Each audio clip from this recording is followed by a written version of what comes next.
plans, so she don't need no man. Stay far from timid, only make moves when your heart's in it, and live the free sky's the limit.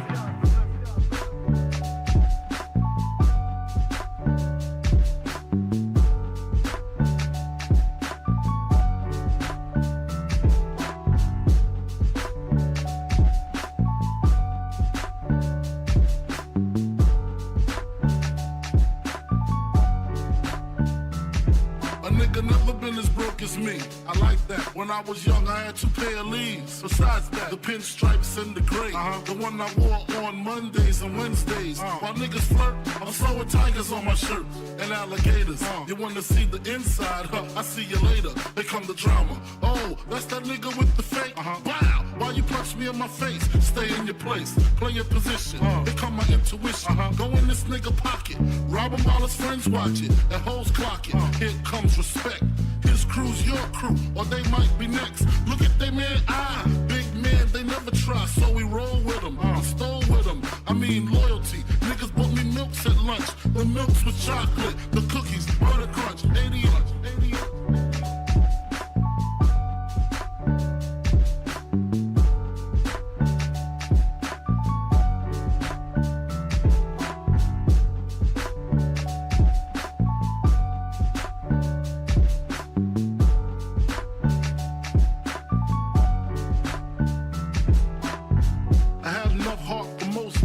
long as I got stuff from most of them soft. Even when I was wrong, I got my point across. They depicted me the boss. Of course, my orange box cutter make the world go round. Plus I'm fucking bitches ain't my homegirls now. Start stacking, dabbled in crack, gun packing. Nickname Medina, made the scenes, took my Ninas. From gym class to in-glass, pass off for global. The only nigga with a mobile. Can't you see like total? Getting larger in waist and taste. Ain't no telling where this felon is heading. Just in case, keep a shell at the tip of your melon. Clear the space. Your brain was a terrible thing to waste.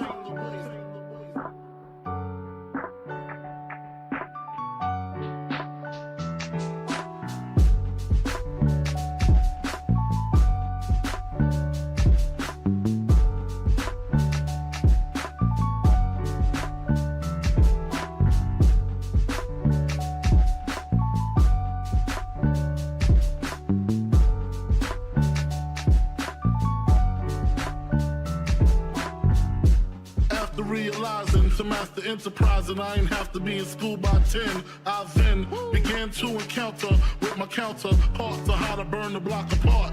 Break it down into sections. Drugs by these selections. Some use pipes, others use injections. Syringe sold separately. Frank the deputy, quick to grab my Smith & Wesson like my dick was missing. To protect my position, my corner, my layer. While we out here, say the hustler's prayer. If the game shakes me or breaks me, I hope it makes me a better man.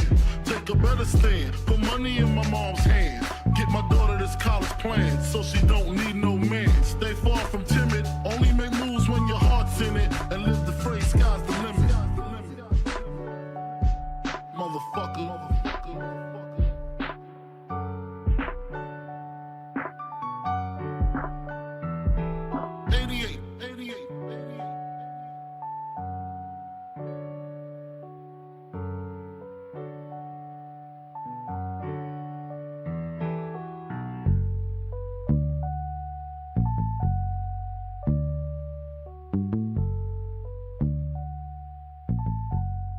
Live the phrase, sky's the limit.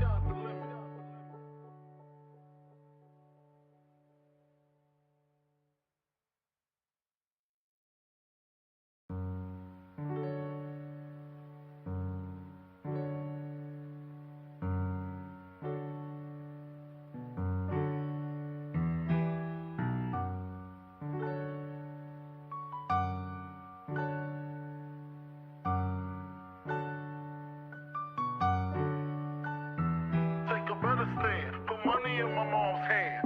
Get my daughter this college plan, so she don't need no man. Stay far from timid, only make moves when your heart's in it, and live the phrase, sky's the limit.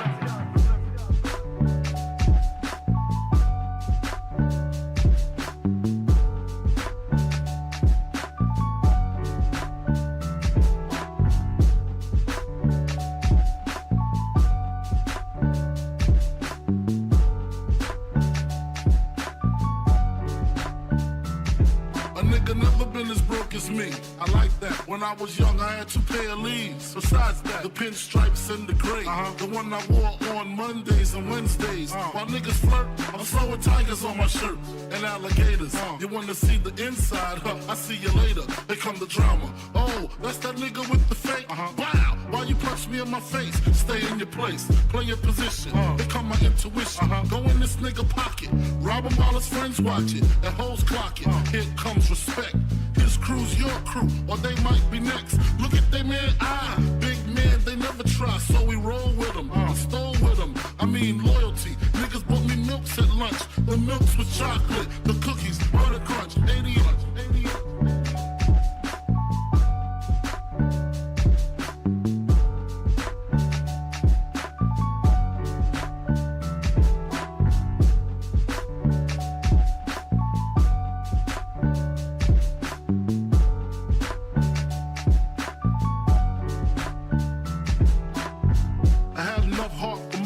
Long as I got stuff for most of them soft.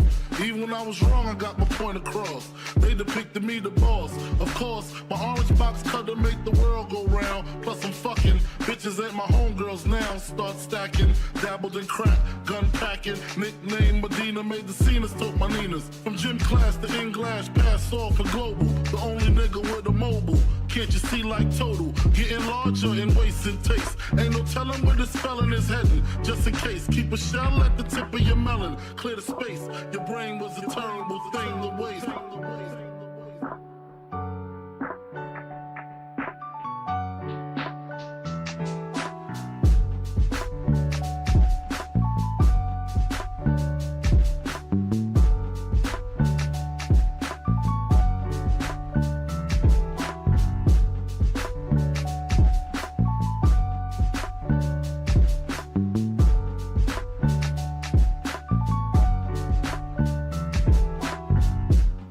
Realizing to master enterprise, and I ain't have to be in school by 10. I then began to encounter with my counterparts to how to burn the block apart.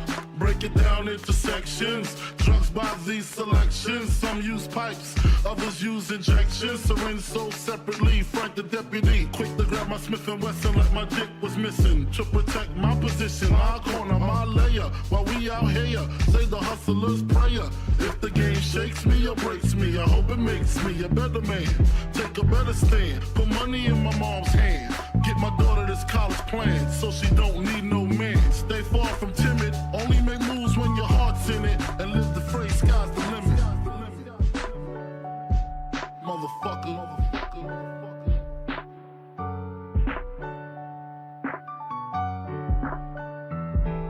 88.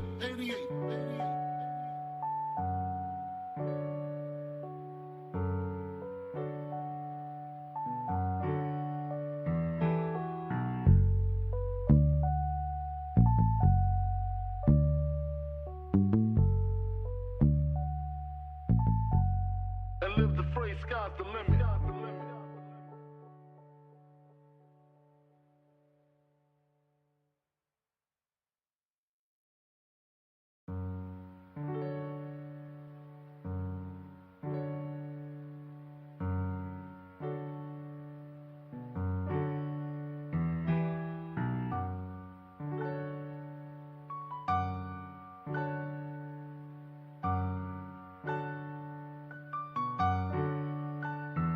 Take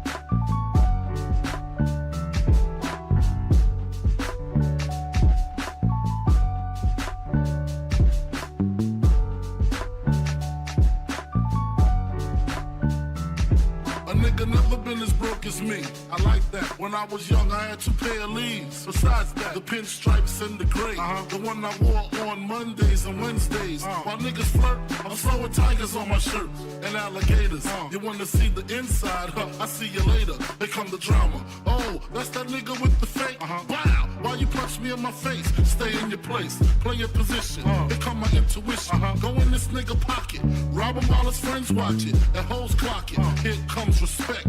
His crew's your crew, or they might be next. Look at they man, big man, they never try, so we roll with them. I stole with them, I mean loyalty. Niggas bought me milks at lunch, the milks with chocolate, the cookies, butter crunch, 80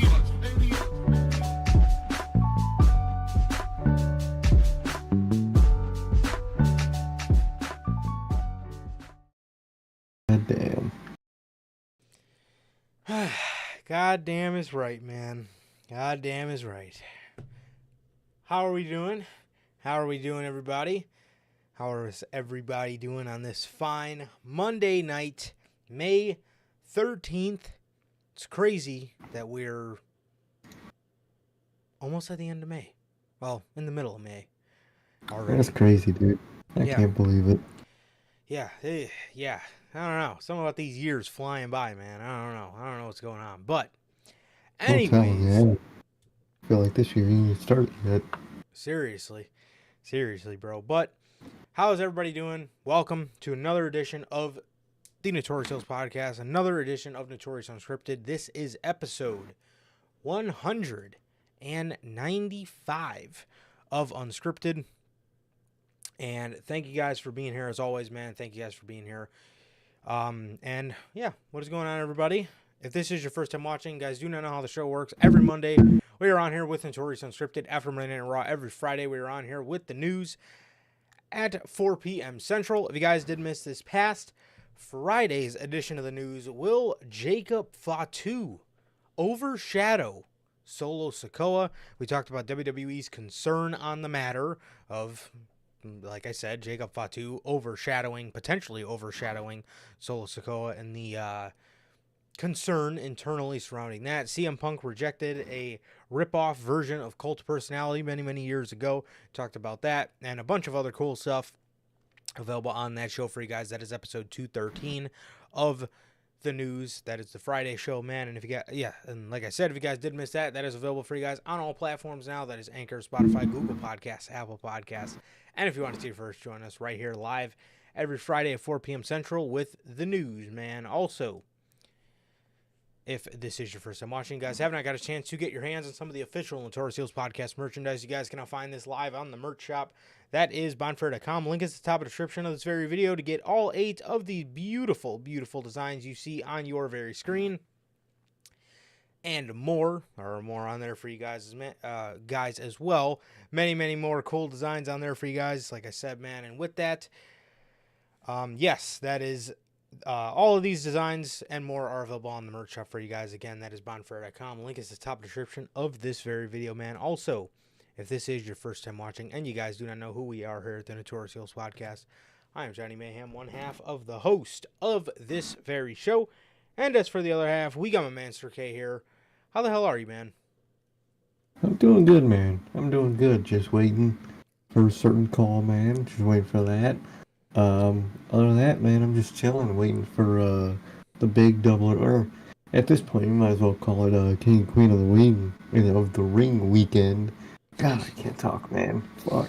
Y'all should have heard the one the other night, man. We'll tell it later, but oh god. But yeah, just waiting for that weekend, man. I can't wait. Waiting for a lot of things that I hope fall around that weekend. But I'm excited, man. I'm excited. You know what it is. That's not bad. But I'm doing good, man. I'm doing good. Like Durante always asks, how's life? How's the family? Life's good. The family's good. How is everybody doing in the live chat? And what about you, bro? How are you doing? Well said, man. I know you're waiting for a lot of things, bro. But with that, man, I'm doing all right, bro. I'm doing all right, man.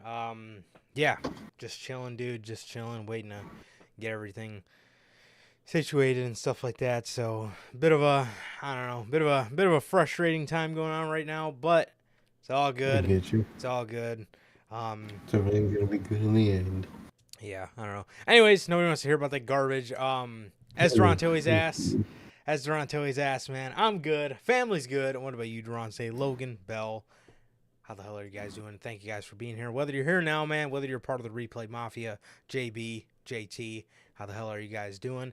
And Gotti, of course. Can't forget Gotti. Thank you guys for all being here. Like I said, whether you're here now or part of the Replay Mafia, man, thank you guys so very much for being here as always. And yeah, yeah, man.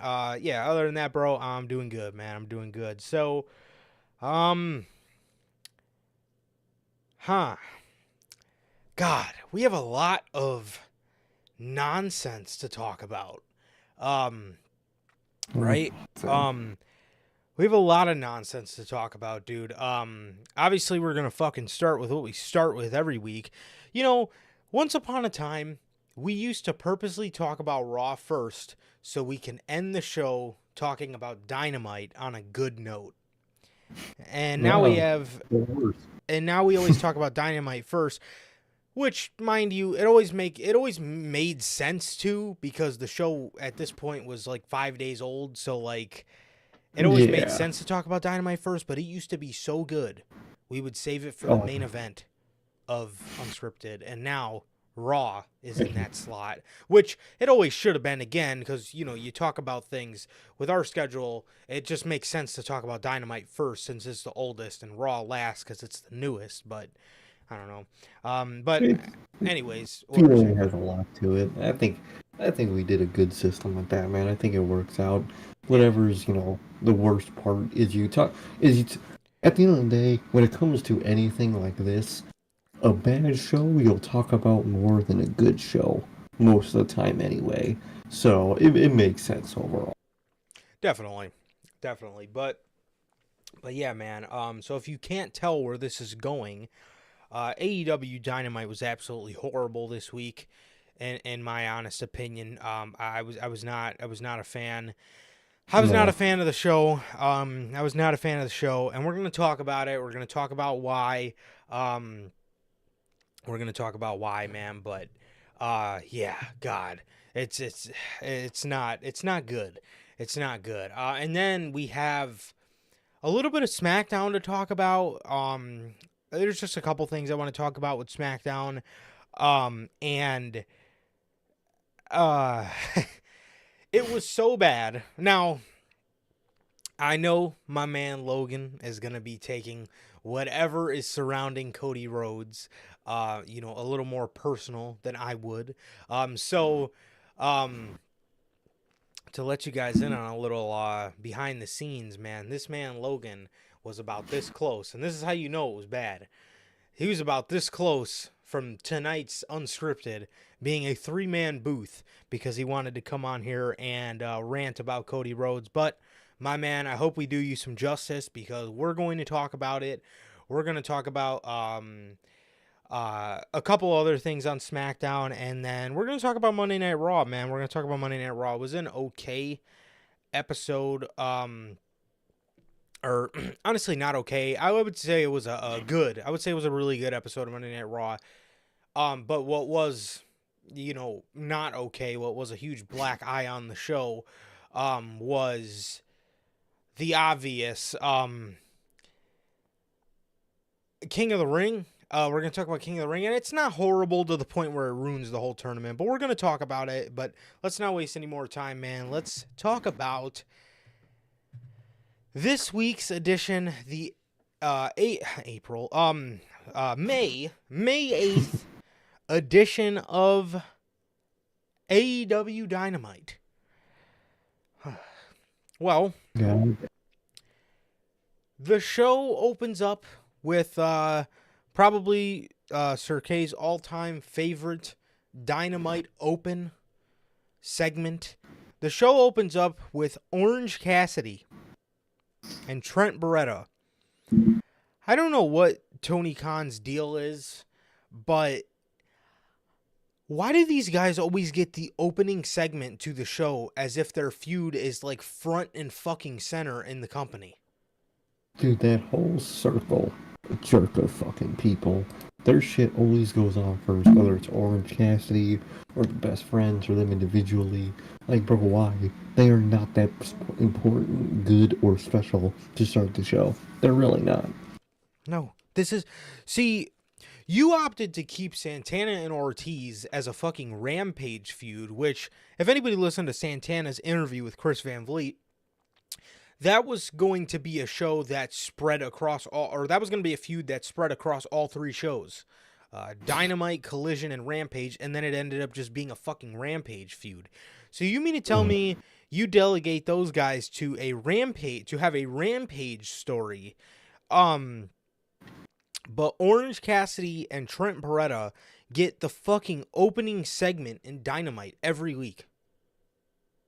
Fucking bullshit, dude. It's really Tony Khan just marking out for his favorites. That's what this show is. That's what the company is. And, you know, they've shoehorned Don Callis into this, and I see people complaining online, well, how could they put Orange Cassidy with Don Callis?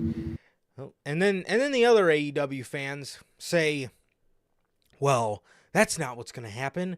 He's going to go with Trent. I don't care. Those options both suck. Okay? Don Callis is not going to make Trent Beretta he's not gonna make Trent Beretta grow a fucking ounce of charisma. It's just not gonna happen. You can't just put uncharismatic people with a good manager and expect them to fucking succeed. Literally, dude. It's you put a charismatic manager with talent when the talent has the charisma.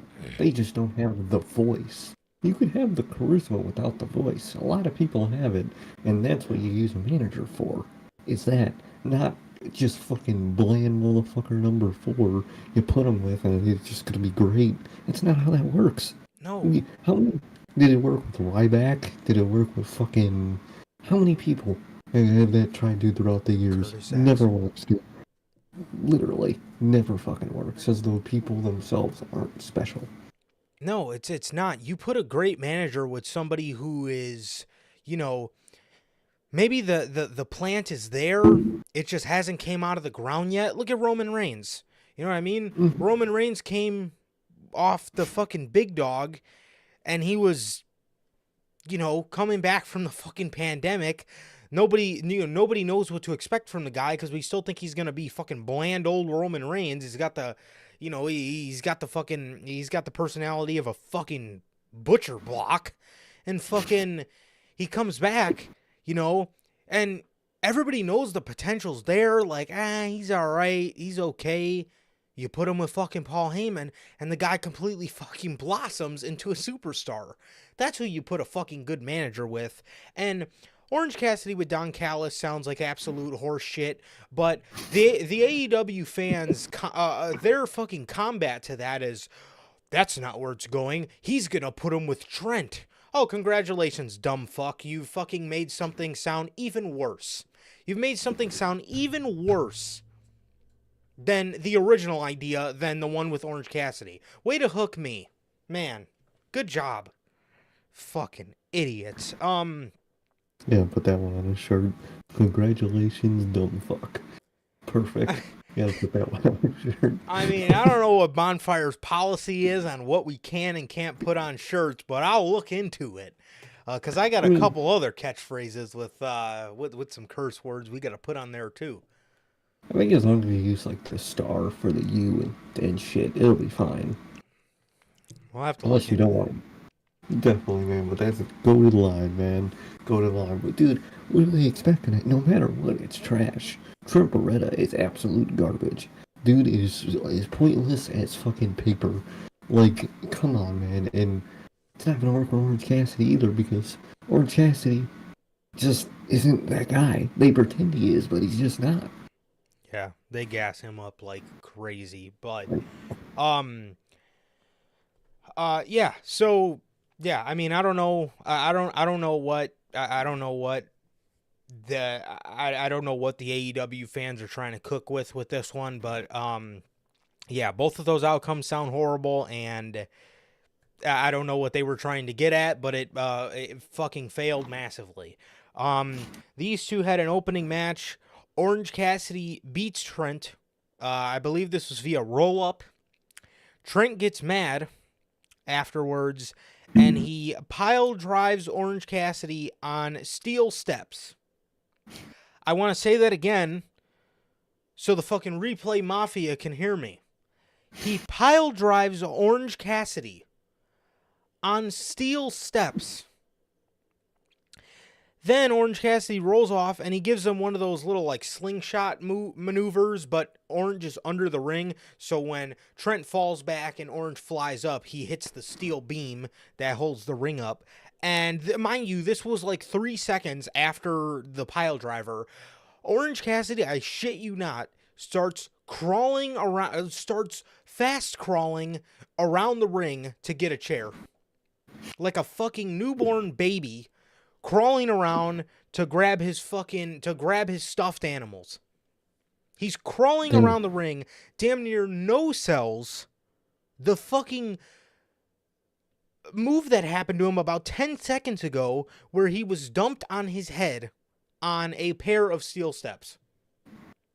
Oh, dude, they will never beat those fucking non-selling accusations, bro, because that's what they always do. How do you take a pile driver on steel and you're crawling around? It's stupid ass shit, dude. I hate shit like that. Especially when it's people like that, in the setting like that.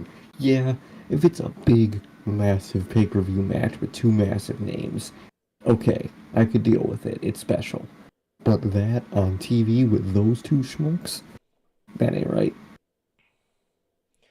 I mean, dude, sell something, bro. I mean, nobody ever should be fucking no-selling a pile driver. A pile driver on a pair of steel steps. What? How did...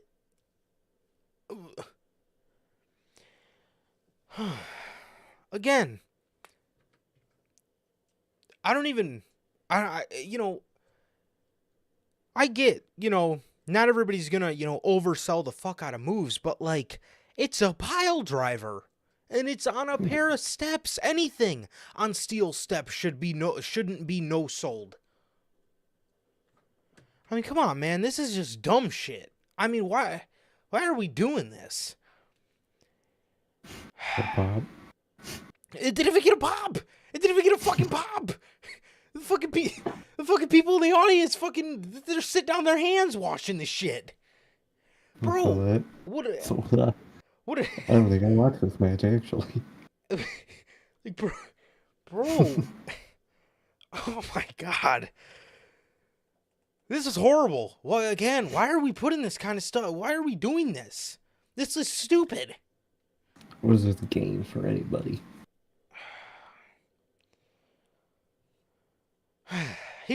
Tony really fucking is playing universe mode, and he fucking kicked in Orange Cassidy's comeback.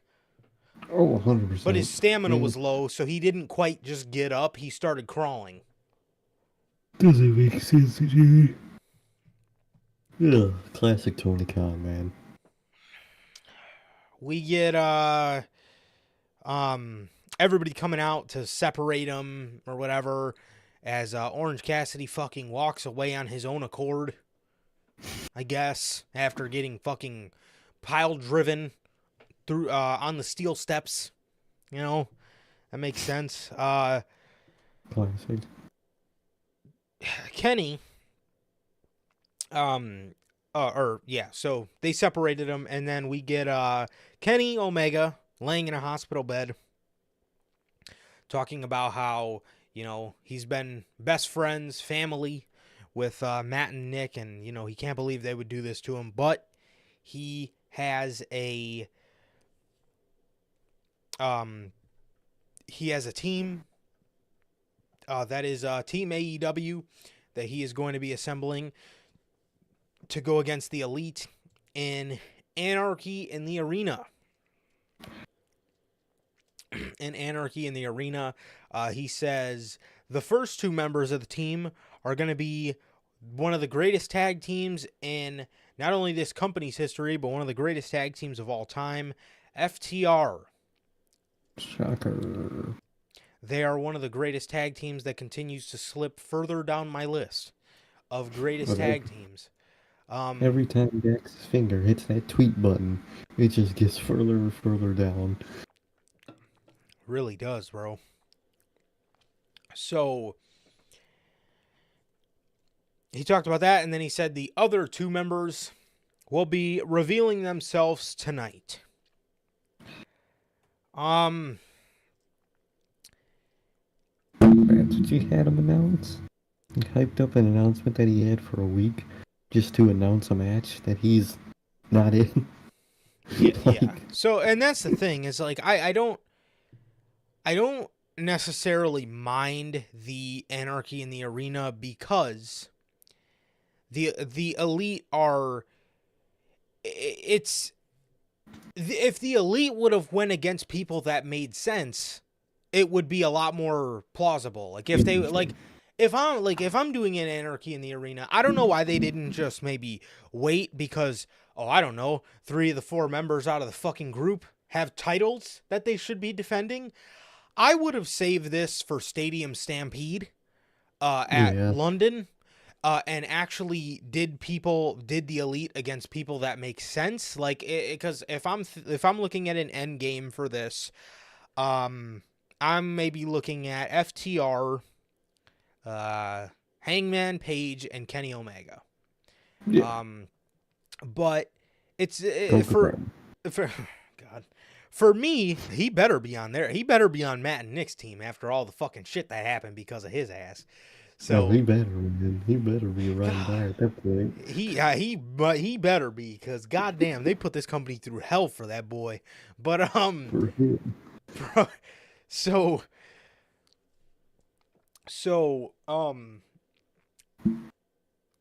again, for me, it's not so much the Anarchy in the Arena, but I'll say this: does Anarchy in the fucking Arena have to? And I don't even care that you do it yearly, because like I don't necessarily care that WWE does War Games yearly. It's just what I like about WWE and what WWE does well, and NXT did it well as well.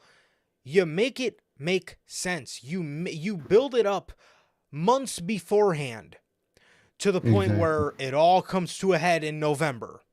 And what do? We do War Games, right? Like, why does this have to happen at Double or Nothing every year?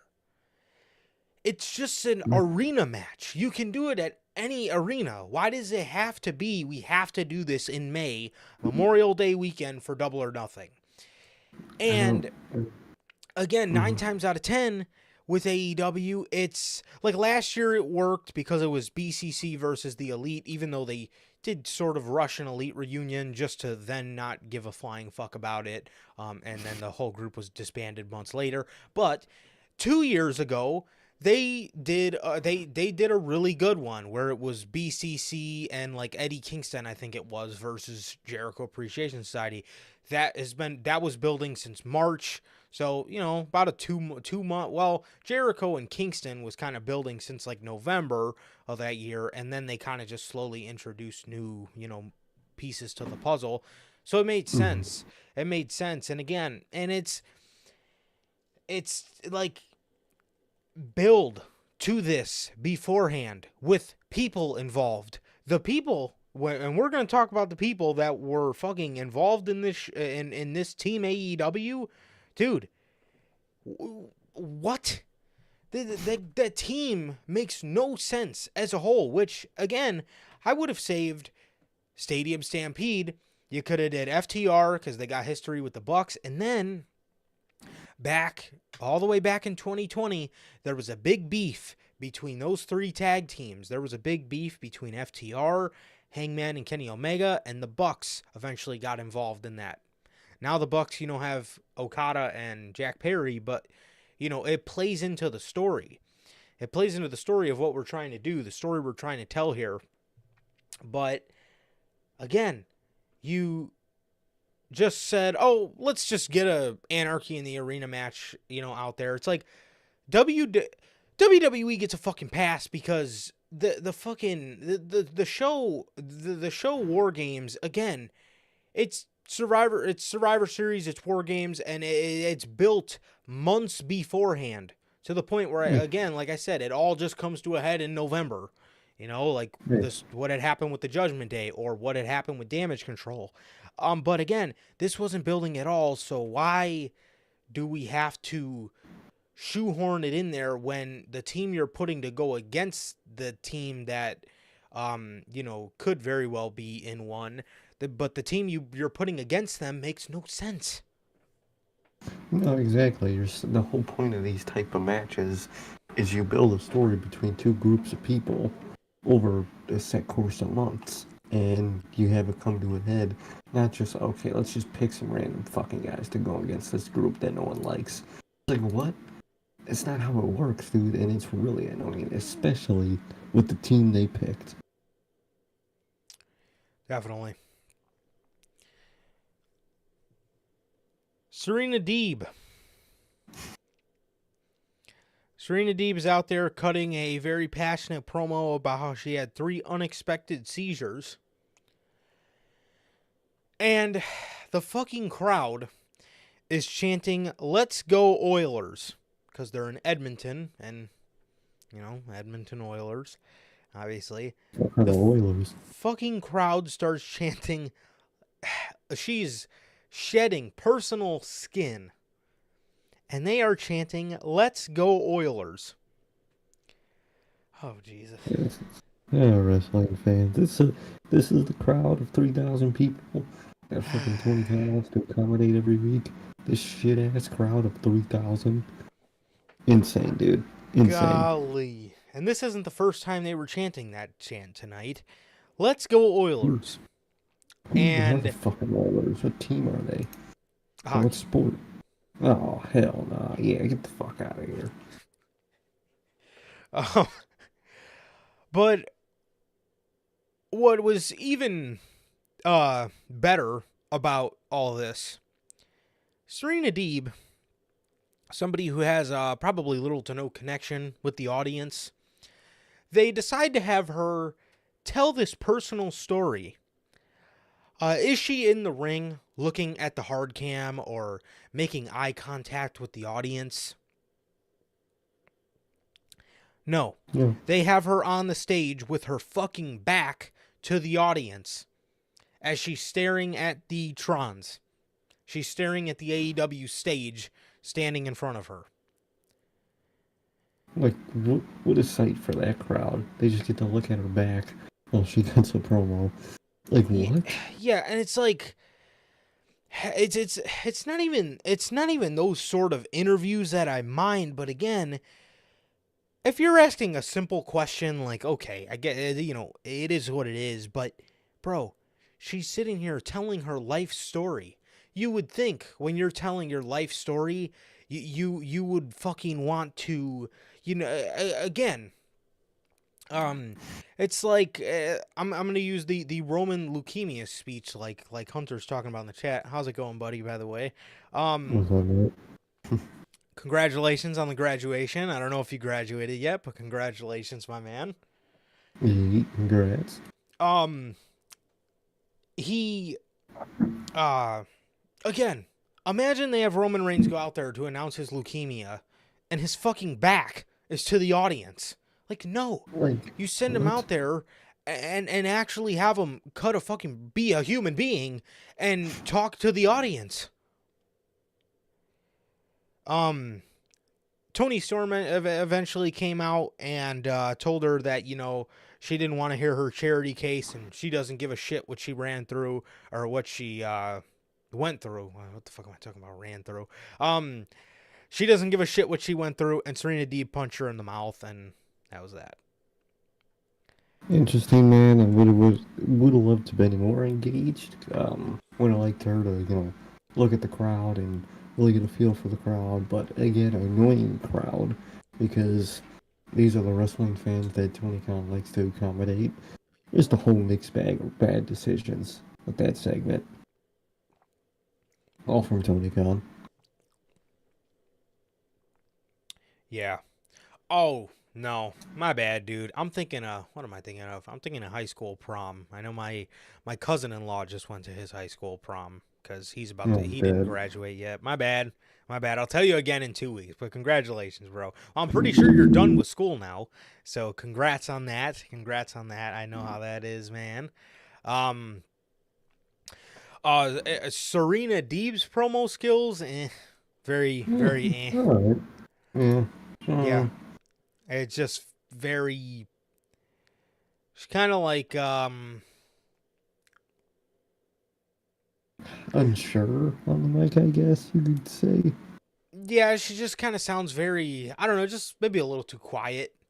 Sounds a little too quiet on the mic. Like she just doesn't really raise her voice much. She just fucking talks like she's in a library. I mean, it's okay. She's not horrible on the mic or anything, but we get a backstage segment, and this is the illogical shit I'm talking about in AEW, man. Rocky Romero goes up to Orange Cassidy in the doctor's room, and he's icing his neck from the fucking pile driver he didn't sell. And this idiot, Rocky Romero, says to Orange Cassidy, "Hey man, I just got off the phone with Tony, and he says he's gonna give me a trios title match." Okay, first of all, why? What did Rocky Romero do to own a fucking trios championship match? I don't know if I think he said if he beats Jay White tonight. I certainly hope so. But then again, I don't, because it's another eliminator match to somebody who doesn't deserve one. And then he says that I can get one with any two partners of my choosing. Dude, it could be me, you, and Ishii. It could be me, you, and Shibata. And then he goes, or, man, maybe we can get back together with me, you, and Trent. Were you not? I mean, I'll let you say it, because I know the same thing that I know exactly what was about to come out of my mouth is going to come out of yours, but take it away, please. Were you not in the back looking at the screen? Have you not watched last week or the 2 weeks beforehand? What? Like, bro, first of all, this man's an active vice president in this company. And in New Japan at the same time, actually. So the fact that he just goes on TV and just says, "Hey, I talked to Tony and got us this match," doesn't come off as a great look, first of all. Second of all, what? First of all those names sound horrible. I don't want to see a trio of any of that combination. Shit, Lada? I'm okay. But Trent, are you not watching the show you're producing? Like, what? No. Ugh. I mean, I wouldn't either, but fuck. Dude. Oh my god. Again. Bro, did you not fucking watch the open to this show? This guy just pile drive me on my head. I mean, maybe Rocky Romero was like, "Oh fuck, well he didn't sell it, he must not have cared too much about it." Did you not watch the open to the show? You know how much of a dumb idiot you sound like? I mean, what is this shit, man? Trash. Mariah May defeated Harley Cameron. After the match, she was attacked by Saraya. And, because, Saraya, I guess, is with Harley Cameron. I guess they're a tag team or something. So, Harley came out to her music. So, okay. She was, attacked afterwards by these two, and she was saved by Mina Shirakawa. And then they drunk champagne together. As they're always bleach. As yeah. That's like good. Can I switch this cup of tea out for bleach, please? When I'm watching Wednesday night at 7:30. I'm not gonna lie, Mina has showed up a couple weeks in a row, and I have no idea what the kissing and the champagne toasts are about. Like, is there a reason they do that? Because it's just really odd. Why do they just bring out champagne? Like, bro, like you're with Tony Storm. Why is she coming out to help you? Like, what are you doing here? is anybody get gonna it. fucking explain why they're always drinking champagne? Or, I mean, I know, you can't, you can't ever mention, who the hell is Mina Shirakawa, because AEW's fans they explained it while she was coming down the ramp. No, I don't. I'm not listening to that shit ass commentary. You think I'm paying attention to that fucking garbage commentary? No, I ain't. But like, bro, show me. Tell me. I want those two individuals to tell me.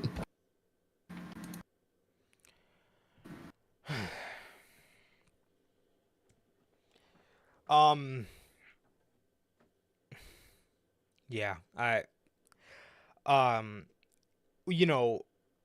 when Tama Tonga debuted in WWE, I'm sorry, but I guess Solo Sikoa should have just kept on and never told us who he was, never told him his name, never told him, he's the son of Haku, and he's in our family by blood oath. None of that. They should have just kept. I mean, the announcers filled in the gaps of he's the son of Haku and they got the blood oath, but Solo Sikoa came out there and said, this is my MFT, this is my family, this is Tama Tonga. Motherfucking Tonga, bro. That's who it is. And people get it, bro. It's not just commentary explaining fucking everything. Commentary added the color, as they should, but Solo Sikoa gave you the black and white to the situation, right? He gave you the basis, commentary filled in with the color. I mean, that's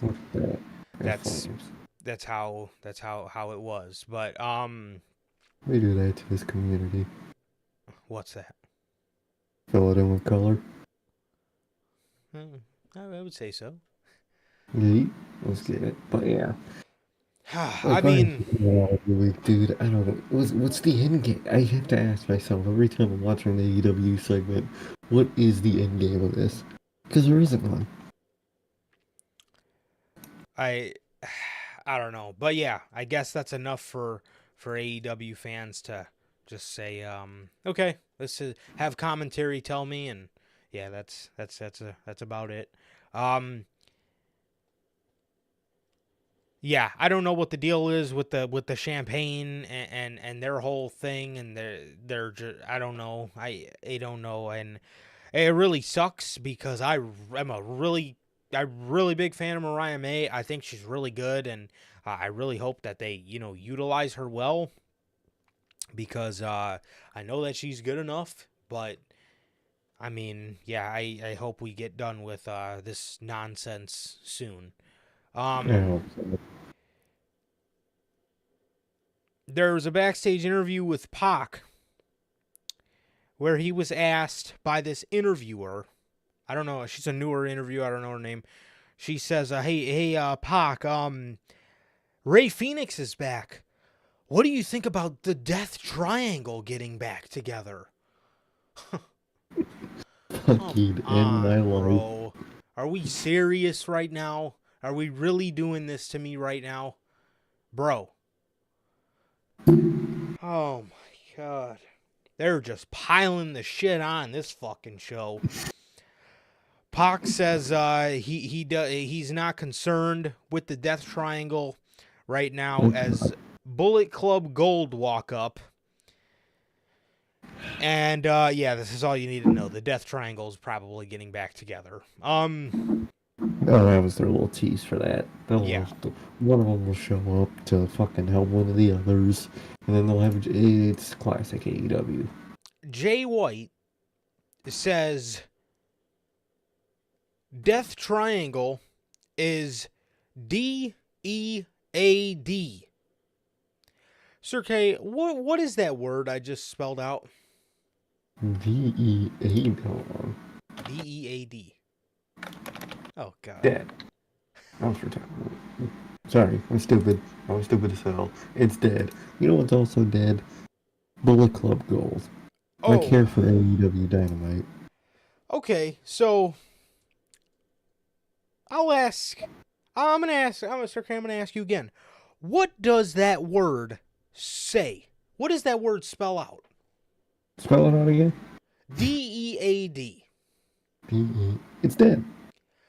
Why do the guns say death after Jay White says DEAD? That spells dead. Jay White didn't say DEATH. Fuck.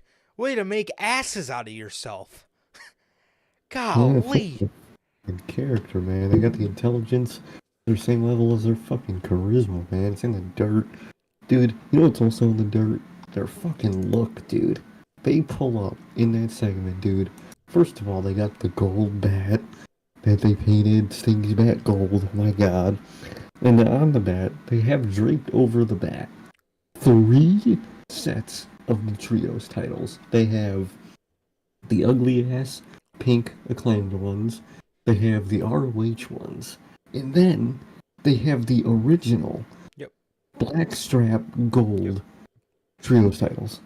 When they unified, you guys can look it up on the AEW roster page right now. It'll say unified Yeah. tag team champions and trios champions, whatever. I seen it on their YouTube page. I was scrolling through my sub box and I see Unified World Trios Champion Jay White takes on Rocky Romero. Like, first of all, why are you still carrying around the acclaimed ones in general? What the fuck? Second of all, why would you bring back the black and gold ones when, in all honesty, what you should all logically be doing is creating a new design for them, because you combine them with the ROH ones.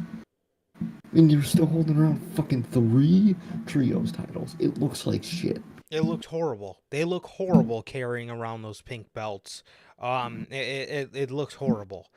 It looks horrible. And why AEW even made? I mean, I get why they made them for the Acclaim, but again, if you're gonna make trios titles, or if you're gonna make custom belts for anybody, my explanation is okay. This is probably something cool for them to have on TV, but it's also a cash grab because you're trying to get replicas made. But what does AEW go and do? They go and make $5,000 replicas for the Acclaim trios titles and probably make absolutely nothing back on their investment of a custom trio title. Literally. What a dumb business decision. If I'm giving somebody a custom belt, you best believe I'm trying to sell some replicas.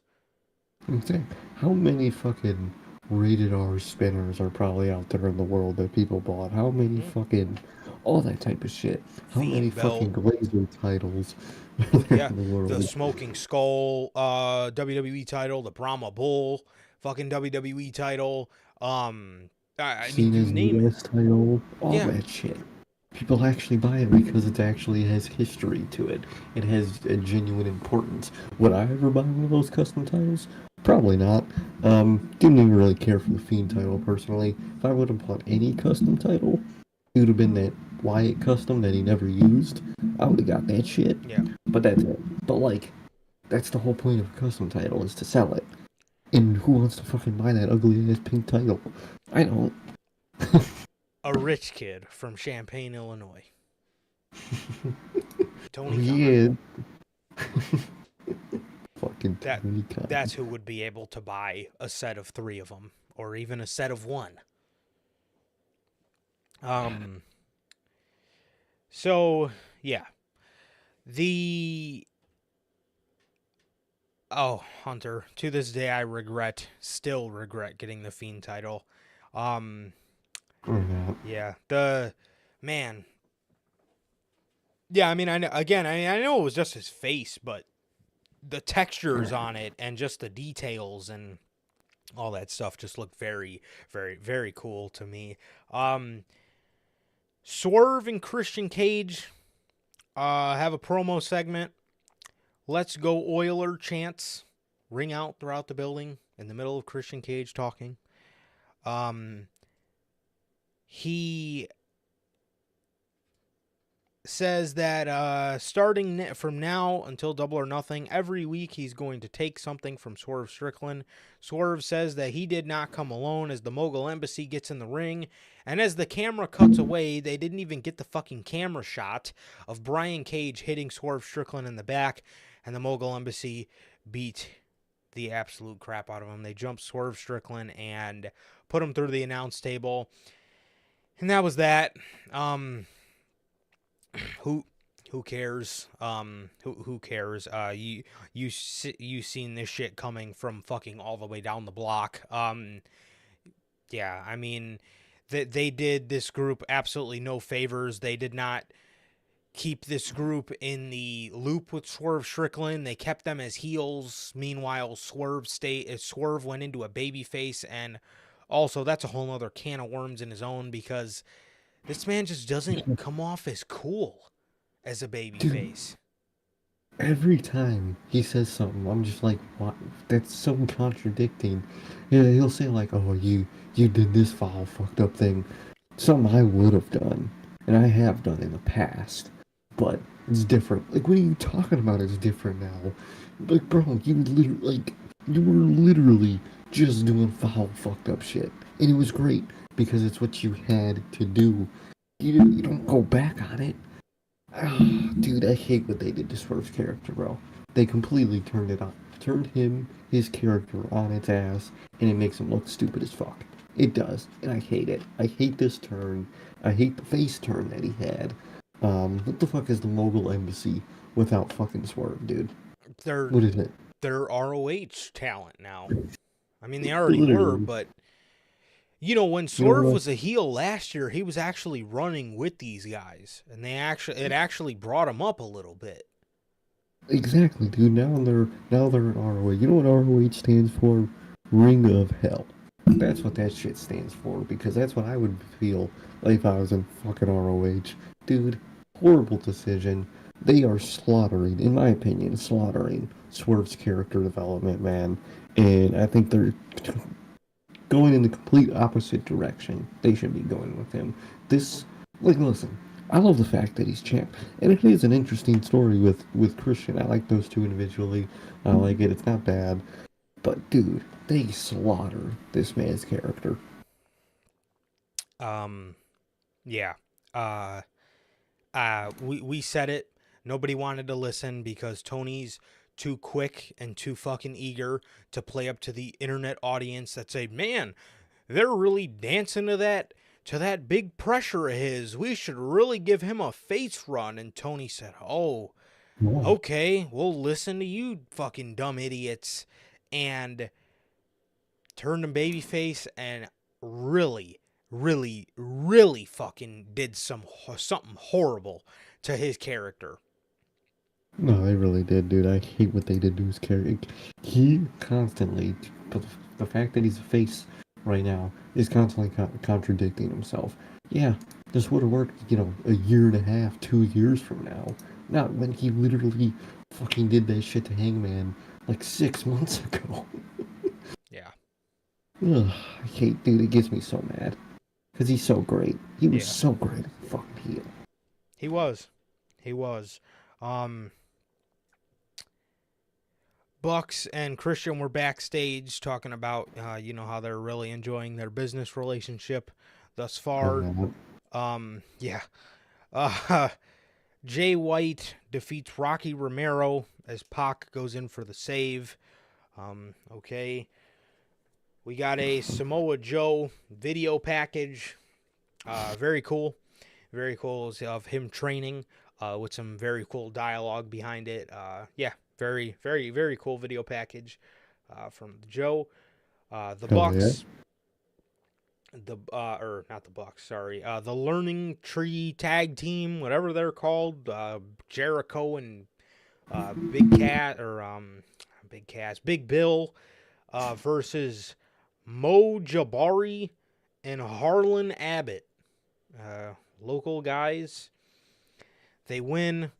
Chris Jericho does a promo afterwards where he accidentally messes up and he says Calgary instead of Edmonton, and they boo him. He talks about how, oh, that's okay because here in the learning tree we learn from our mistakes.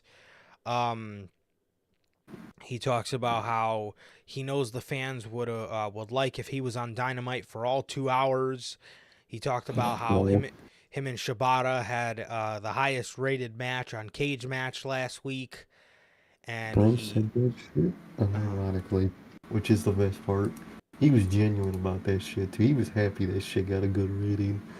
That wasn't even ironic. I was like, oh my fucking god. He talked about Hook. He talked about Hook returning. He talked about how Hook hit himself in the face with a bat at Dynasty, and he said he wishes Hook well. And I mean, at this point, that would probably be all Jericho had to hang on his hat, is that he had the highest rated match on Cage Match, because it's not going too well for him. I get what he's trying to do, the delusional gimmick, but the Young Bucks are doing the delusional gimmick right now, and it is 10 times better. Exactly. And it's not hitting with Jericho. This happy-go-lucky delusional character, you know, as where the Bucks are the evil delusional character, they're just doing it better. Way better. And he talks about Hook's return. Tony Schiavone comes in the ring and says Hook's returning next week. And Jericho says he can't wait to celebrate with him. And yeah, that was that. It's not hitting at all. Can we please get fucking Big Cass in WWE to be teamed back up with Enzo Amore, for the love of Christ? Oh man, that could be so fucking good, man. And first, and another thing, why are you announcing that Hook will be here next week? I thought the same thing. Like, bro, why announce the return? Just do the fucking return, man. Oh my god, I know your ratings are shit, but fuck. Maybe it'll be better if I want to watch next week. I don't want to watch next week because I already know what's gonna happen. Yeah, and no disrespect to Hook. I think he's a great talent. I think AEW really messed up his development, and I think that he does have all the tools in the world. But if you're announcing Hook thinking that your ratings are gonna go up, I'm sorry, but I don't think that's gonna happen. I don't think Hook, again, not as a slight to Hook, because you know he's just not. When I think of a guy that's gonna pop your ratings, I'm sorry, but Hook is not the guy that comes to mind. No, exactly.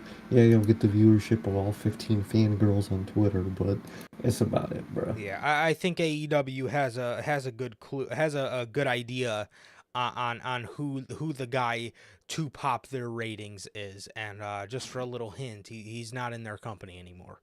No, exactly. Adam Copeland defeats Brody King in a pretty good match. It was a pretty good match, as all of his matches are, and Brody attacks him afterwards, and Kyle O'Reilly comes out for the save.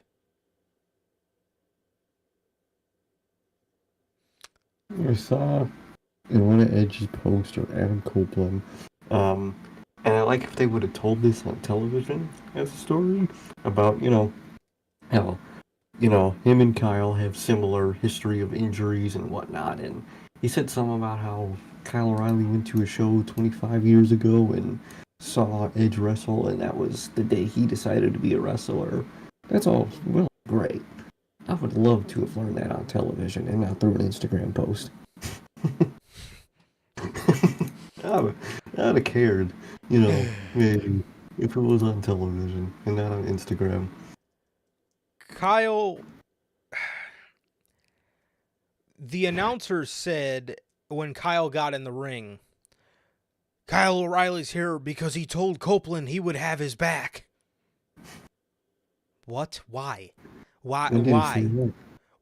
I have no idea. I have no idea where he said that.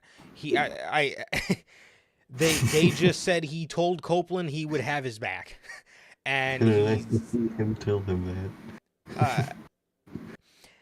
And then they're in the back, and Adam Copeland's doing an interview, and Kyle O'Reilly's standing back there and standing, next to on the other side of the interviewer, and he says, "Hey man," Copeland says, "Hey man, I really thank you for the help out there. I really needed you." And Kyle says, "Hey, I need a favor. We're in my hometown this week for Collision. I want to be in the Cope Open." Copeland says, "Oh, is that why you wanted to have my back? Well played, man. You got yourself a match. See you in your hometown on Saturday." So is Kyle O'Reilly a babyface just out here doing devious shit to get himself title matches? And also, where the fuck is the people that Kyle was feuding with? The fucking Fallen Kingdom. Are they even on dude, have they been on TV like the last 3 weeks? No, the group is fucking dead. Yeah, there they go. Yep, that couple months spent where we're not going to see them on television, dude. And they're going to come back like nothing happens every time. I could have watched Collision. And I thought that on Saturday. Like 6 o'clock, 7 o'clock. And I was like, you know what? What I'm not going to do? Watch Collision. Because why the fuck would I? Because what the fuck do I care about Collision for? I had the opportunity. Usually I don't get the opportunity to watch it. If it was when CM Punk was employed, I would have watched it. But guess who's not employed no more? The group is dead. I think we all know who's winning my faction of the year, man. Good old Undisputed Kingdom there. The Undisputed Kingdom is DEAD. Death. Yeah, according to fucking Austin and Colton Gunn. DEAD spells death. Nice. Mercedes Moné comes on an interview here at 9 o'clock as we're ready for our 10-minute Dynamite overrun. No, or did that happen? Or wasn't it one of those weeks where they just transitioned right into Rampage because it's on afterwards? I think that's what it was. In the beginning of the Bucks segment, they said they got an overrun. Oh, yeah, probably that. But I know it was one of those weeks. I think it was last week. Or it was the week Orange turned on Trent, I think. Or, no. I think they did it last week, too. I just turn off every time it transitions to Rampage. Yeah, it might have. But Mercedes comes on at the top of the hour. Of course. Because everybody loves their Dynamite overruns. And she says she's excited to make her AEW debut in just a couple weeks here because AEW is where the best wrestle. I hate that phrase. Dude, that fucking phrase make my blood boil when they say it, dude. Yeah, that's definitely on the list now. 100 of things I hate that AEW fans say. I don't even want to talk about the other ones. It's just going to get me more fucking upset. She says AEW is where the best wrestle, and when she's not promoting AEW at sports games, she said she was going to be in the courtside at the Boston Celtics playoff game against the Cavs, and then she was going to be throwing the opening pitch to some baseball game. She says if she's not promoting AEW at, the NBA or the MLB, she's in the gym and she is ready and is tired of asking herself questions for the past year on if she is ready. Is she going to be the same following her injury? Is she going to still be good? And she blames Willow Nightingale, even though she fell off the top rope and broke her ankle. She, blames Willow Nightingale, and she says it's time to show that she is that bitch. Okay, Jade Cargill. Yeah. Can we can we please hurry up and get to this debut? And the mind-boggling thing about all of this is we have 2 weeks left of Mercedes promos on Dynamite. Oh, spare me, dude. Just, how could you do it like this, dude? I hate the way they fucking did all this, dude. It's so frustrating and stupid. Dynasty would have been the perfect time to have her have a match, and yeah. Or if not, just fucking debut, because it'd only be a fucking month late. Seriously. The Bucks come out, and they said, we were granted a 10-minute overrun on tonight's Dynamite because the show doesn't end until we say it ends. I kind of LOL'd at that. I fucking... Yeah, that was actually funny. Nick is hilarious, bro. CM Punk chants ring out throughout the building. They get in the ring, and the Rainmaker Okada has a message for Kenny Omega. He says, "Hey, Kenny, it's the best bout machine here. I just wanted to wish you get well soon." Then they said that they wish Tony Khan well as well. They said they wish that Tony could have seen that all they wanted was the best for AEW. They wish Tony could have seen that. And I really wonder if Tony actually is backstage or not. I feel like he is, because I feel like there's no way he's not, unless he's in like a secret gorilla doing his Vince McMahon stuff, the gorilla inside gorilla. I was gonna say, if anything, he could be taking this as a vacation where he just works remotely. I could see that too. That is true. And they said, if they really wish that Tony wouldn't have gotten in their way, so they didn't have to do what they did to him. And then they talked about their challengers for Double or Nothing, and FTR's music hit, and they're standing on the stage, and we're getting the unveiling of the people on the team, and it is Eddie Kingston is the first one to come out. We haven't seen Eddie on television since Okada beat him for the championship, so I guess this one makes a little bit of sense. A tiny bit. It's still one of the person I would have went with, but it's pretty okay. lame. Yeah. And the last one is Bryan Danielson. I love Bryan. Oh yeah. But what the fuck? Are you kidding me? The last fucking time. So we're not going to address the story of Will Ospreay giving him a Tiger Driver.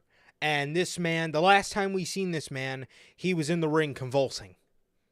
And now he's just here for Anarchy in the Arena, and he's Tony's right-hand man. So he's on the team. What about his faction? What about him? Bro, and that's the other thing, too. Man is in a fucking group.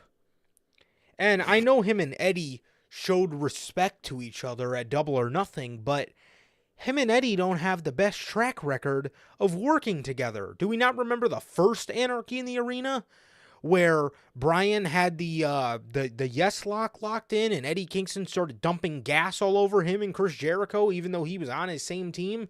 They don't have a history of working well together, so I don't know what fucking brainiac thought that was a good idea. But again, the last time we seen Bryan, he was in a fucking team. He was dumped on his head in a Tiger Driver, and he's just not going to make any mention of what happened there with Will Ospreay. We're just going to jump right into a feud with the Elite, even though Bryan does have history in feuding with the Elite, yes, but that was Kenny Omega's version of the Elite. when Kenny was the top guy in AEW. That's who Bryan had the beef with.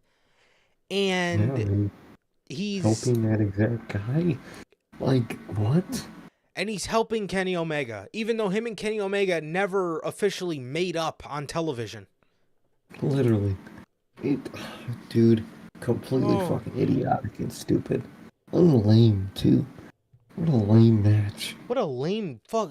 The Elite versus FTR, Eddie Kingston, and Bryan Danielson. Dude, I don't get it, dude. I don't get the appeal.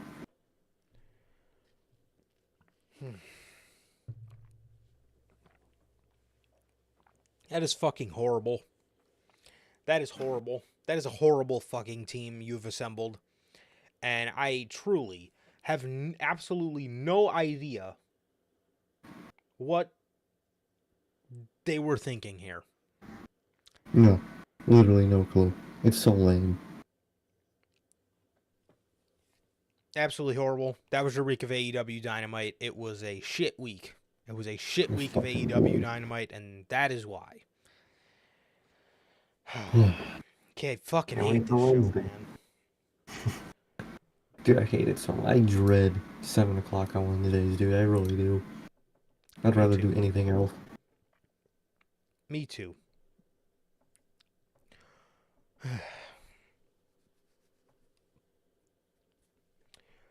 SmackDown. SmackDown, man. Just a couple things from SmackDown. Speaking of illogical nonsense, Nick Aldis opens the show. He calls out Cody Rhodes. Cody comes out there and Nick tells him,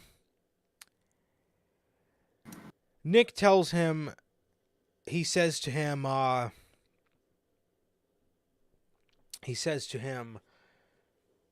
have found out your next challenger for King and Queen of the Ring. And it's this man. And who comes out? Fucking Logan Paul.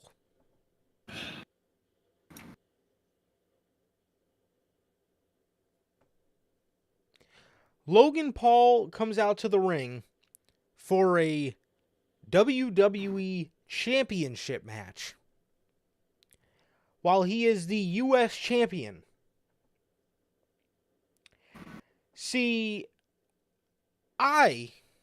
when this news came out that they didn't have any plans for Cody Rhodes, I said I was going to wait and see, because in my head, I'm thinking, okay, I'm going to wait and see on this, because I would like to believe that they're not looking at this with tunnel vision of, oh, we got to wait till Dwayne gets back to, pick up Cody's title reign. I'm thinking, okay, I'm going to give them a chance, see what they can do, right? They did AJ Styles. I said, okay, this is kind of, but, not really, it's not really, something people were clamoring to see.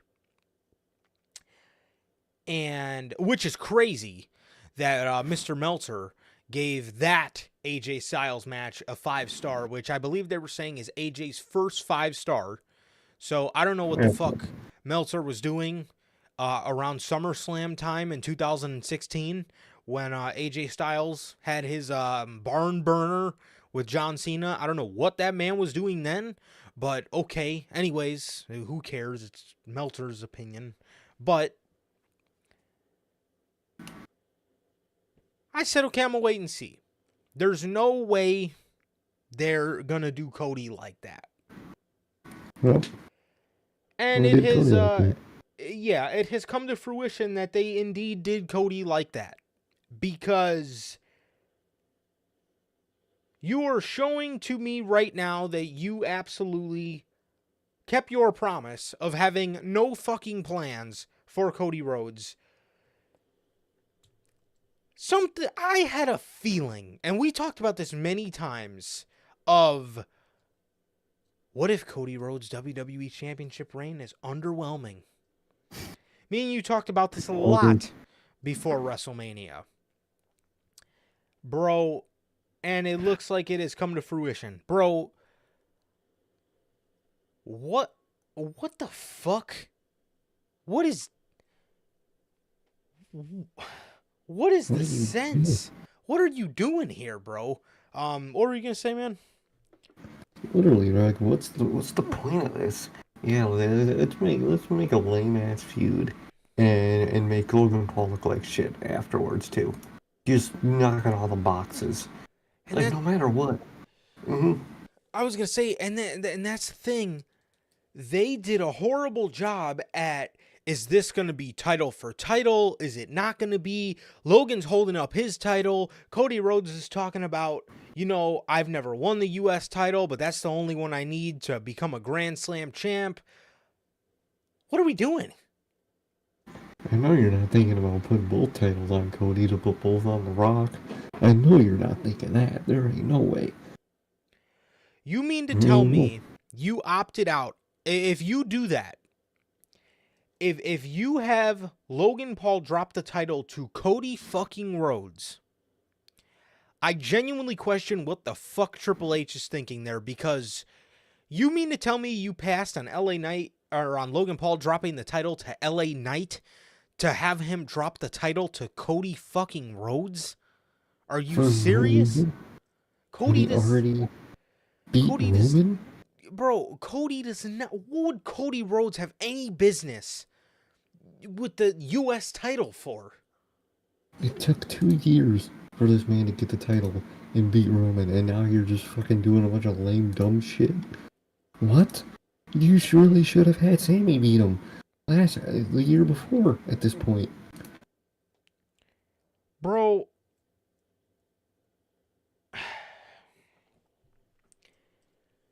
you could have continued the story with AJ. You could have made that a little more interesting.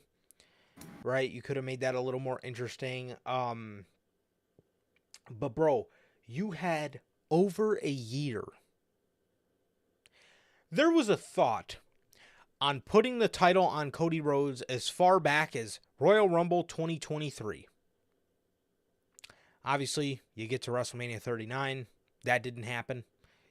The thought of Cody Rhodes being the champion, probably even further back than that. They were probably putting the thing, oh, one day we're going to get the title on Cody Rhodes. You probably been thinking about this shit for over a year, almost 2 at this point, Oh, to develop a plan on what you wanted this guy to do when he became WWE champion, and a title unification. And if it's not a title unification, because they're doing a horrible job at explaining what's going on here, you're doing a match with Logan Paul, who is the U.S. champ. He's the U.S. champ, bro. Why is he getting a WWE title shot? it makes no fucking sense. It's so annoying. Like, dude, how do you not just plan ahead? Dude, even though my fucking universe mode back in fucking 2018, 2019, or whatever that was, even though that shit sucked, but I was gonna put a title on someone, I was thinking, what am I gonna do when they win? You know what I mean? What am I gonna do? At least for the first feud or two, and at least think that far ahead. What is this, dude? You're already out of ideas, you're doing this shit. That's insane. And it brings me back to the WrestleMania Night 2 press conference, when Triple H said, if you thought this Cody Rhodes story was great, it's gonna blow your mind what story he tells next. And you have a logical booking is what blew my fucking mind. Because I'll tell you what, it certainly wasn't good booking. It was a logical booking that is blowing everybody's mind, because, again, why is Logan Paul getting announced as a challenger? Again, he could have went up to Cody Rhodes himself and, talked his stuff to make Cody Rhodes be like, okay, well then, Let's see what you got. exactly. Okay, then I accept your challenge. No, Nick Aldis announces this man. This is your next challenger, Cody. I found him. You found him. Like, what? Like, especially when both general managers lean towards babyface more than anything. Why? This just makes it's just all confusing. I don't get it. What are you doing here? Why did you do that? It makes no sense, dude. And the lack of plans is leading to a lack of importance. And again, like we always say, perception is reality. In wrestling, I would spin it a little bit to presentation is reality. Cody's presentation as champ and the unimportance is what's made. See, a lot of people are saying, you know, Cody Rhodes sucks as WWE champ. He's a boring ass champion. He's a boring ass champion. Okay, this and that. Okay, you know, I wouldn't necessarily agree with that. I would just say, I would say the lack of importance is what's not doing him any favors. It's the booking. It's not him. It's not him. I know a lot of people like to put the blame on him, but the lack of importance is what's leading people to feel this way. And it's WWE's fault, because if he was presented the way, with the amount of importance that they put into Roman Reigns, people wouldn't be feeling this way. But here we are. Here we are. And again, to avoid the fans turning on Cody, again, I would get this title off of him at SummerSlam or Clash, and I would have him lose it to Gunther, because clearly they don't know what the fuck they're doing. No, they really don't know what they're doing. So you might as well end it early before it backfires completely. Because at this point, with the path and the goal they're going to, it's gonna fucking backfire. And I would have him drop it to Gunther rather than Rock. And it's probably gonna be The Rock, which is the worst fucking part about all this. And again, WrestleMania, everything worked out this year, man. I thought the final boss was good stuff. I thought the tribal chief was good stuff. But again, it brings me back to one of the negatives from WrestleMania, and that being everything on that show felt like it was a supporting member of the team to The Rock. Mm-hmm. Do not add Cody's title reign to that narrative. Do not say, well, Cody can be important, but only when Dwayne's here. No. If that's what he's going to be back for, we don't need him back. Okay? I like the final boss character. I really do. But if he's going to fucking make the show all about himself, and if that's going to be the narrative, and if that's going to be the mindset that WWE takes behind everything, well, this would be great, but what if it had the final boss? And we don't fucking need the guy, bro. I'm sorry, we don't need the guy. Because he's not that special. No, and it's like the show does not need to revolve around him. Mm-hmm. Again, he's a huge superstar. He's a draw. But at this stage of his career, he does not need to be making everything about himself. And WWE and Triple H don't need to be booking with that mindset either. No, they really don't, because it's really fucking frustrating. It was again, I like the character. I do. You know, I think The Rock, I like seeing him, mainly because he's fucking hilarious, but just how much he likes to fucking glaze himself. But I like the character. I do. And I think the character's great, and I think the character's great TV. But again, we don't need to move with this mindset, because it's going to fuck everything else up. And clearly, it's doing that with Cody Rhodes. Because WWE's mindset is, well, yeah, you know, he can tell, you know, some mediocre stories, and we'll pick this thing up when Dwayne gets back. Bro, no. The Rock doesn't need a title, you know, and he thinks he does, but The Rock doesn't need a title to feel special. The Rock doesn't need it to feel special, but somewhere in his delusional mind, he thinks he does, but it's already special when he's there. Imagine if you had a WWE champion that was off doing his own thing that also felt special. Imagine how good that would be for television. But again, if we're gonna move with this mindset, we don't need this guy here. Literally, we don't. He's not that special. It's great to see him, when he's doing the funny final boss shit, but I want the TV itself to already be good for him to come in and make it funny. That's what he's there for. He's not the main course. He's not. He's a big part of the show, but he should not be the show. And Exactly. WWE moves with the mindset that he is the show.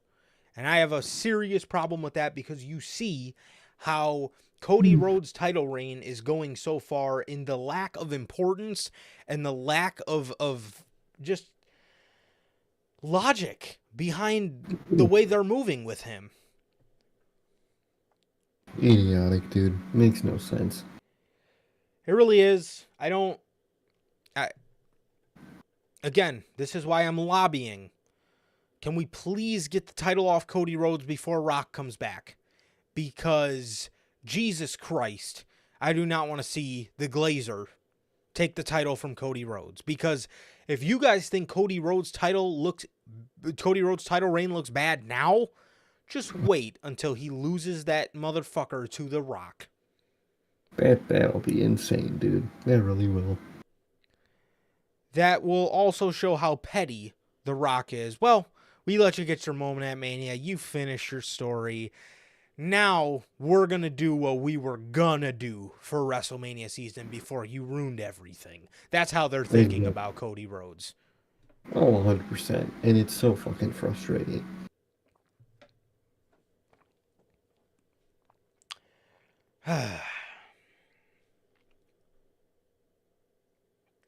Carmelo Hayes, Nia Jax, Bianca Belair, and Tama Tonga, and Jade Cargill, and Randy Orton all advanced in their tournaments. I believe on the live events, LA Knight and Tiffany Stratton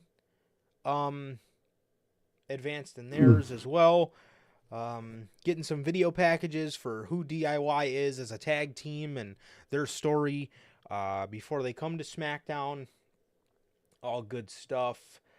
Solo Sikoa is in the back with Paul Heyman, and he tells Paul Heyman, I talked to Roman Reigns. Well, he says, Paul, I know you haven't talked to Roman Reigns since WrestleMania, but I talked to Roman. And, dude, the look on Paul Heyman's face, just how he looked up and his eyes got all big when he said that. It was hilarious. And he said, and he told me that till he gets back, I call the shots. He said, okay, wise man, I love you, wise man. Give me a hug. And he hugs him, and he's looking at fucking Tonga Loa and Tama Tonga like, yeah, we're playing this motherfucker like a fiddle. Paul Heyman is so hilarious, bro. So then Tama Tonga goes out for his match, or as Sir K says, Tonga goes out for his match. Tonga, bro. God damn it. He beats Angelo Hawkins. And, dude, they're all Paul Heyman, or Solo, Tonga, and Tonga are standing in the ring, and they're all doing the one. Solo turns around to look and see if Paul Heyman's doing it, and just it's so funny how scared he is of Solo, because he's like pointing to his hand like, look, I'm doing it, I'm doing the one. Love it, dude. But anyways, going back to the segment, I honestly think this is obviously Solo. Roman's going to get back and reveal that he has not fucking talked to Solo Sikoa at all. Literally once at all. And obviously, that man is lying his ass off. You could tell just when the way he looked at Tonga Loa as he was hugging Paul Heyman. You could just tell he's lying. But yeah, it's getting good. it's getting good, and Solo's been doing great in the role. Yeah, Solo's been doing great in the role. So, yeah, good stuff, good stuff. But It really is. yeah, that was basically it for SmackDown. Those are basically the big talking points. Really, just the Bloodline stuff, and then the stuff with Cody Rhodes. But yeah, man, I don't know, man. Cody, fucking Cody, man. I don't know. I don't know what they're doing. I don't know what they're doing. I don't understand. I don't understand, man. So I hope we did our man Logan a little bit of justice on the rant. I hope so. But yeah, I mean, again, presentation is reality in wrestling.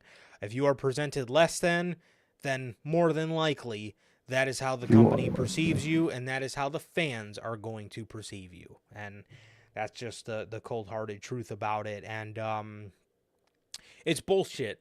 It's bullshit, and it's something that makes absolutely no fucking sense. So when we talk about... Yeah, when we hold AEW to this kind of stuff, we're gonna fucking, you better believe we're gonna hold WWE to it as well. Raw. No, exactly.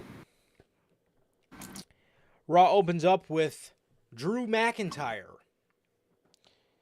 Drew McIntyre comes out there. He says CM Punk isn't here because he only makes the big towns, brother. He quotes CM Punk's ROH Devil quote, "The greatest trick the devil ever pulled was convincing the world he did not exist." He says, however, the greatest trick Punk ever pulled was looking like a drug addict, and he's never taken any. He talks about how Punk, actually, no, scratch that. The greatest trick Punk ever pulled was convincing his fans to trust him again, even though he breaks their trust every single time with management, with his fans. It's and you guys take him back every single time. It's like an abusive relationship. I don't understand. He calls Punk, he says, "I'm not the type to call people stupid, but Punk's fans are stupid." Love it, dude. He tells Punk that he is a coward for watching him leave last week. He says, "You were waiting for me to come back to the arena last week, but you pulled up when I drove away." He says, Punk is a coward for watching him leave last week, but he will get his hands on him eventually.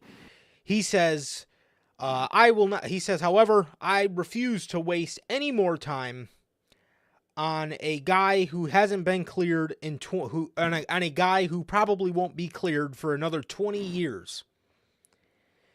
He says the world title is number 1 on his priority list, and that paper champion, Damian Priest. And then all you hear is, "All rise." They added "All rise" before his theme song hits. It's so bad, dude. It sounds like shit. When I tell you, and for real, bro, let me just cook for a second, bro. Dude, when I tell you, it makes my fucking skin crawl when I hear his theme song. All rise for the rock star.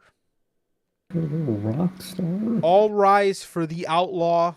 All rise for the punishment. When I hear his ad-libs, that is some of the most trash music I've ever heard in my entire fucking life. And, you know, a couple of years ago, if you asked Twitter, I have horrible music tastes, according to, people that don't like Mikey's fucking suck ass. You know, according to those people, if you don't like him, you got horrible music taste. I like to think I have pretty good music taste. But everybody's different, right? It's all subjective, right? Nobody really has bad music taste, right? You like what you like, right? That's the thing. But people step with that. If it's not, their opinion, it's horrible. But anyway, yeah. When I tell you that fucking song makes my skin crawl, oh my God, just have him come out to the other side, dude. You have Alter Bridge, please use them. That song,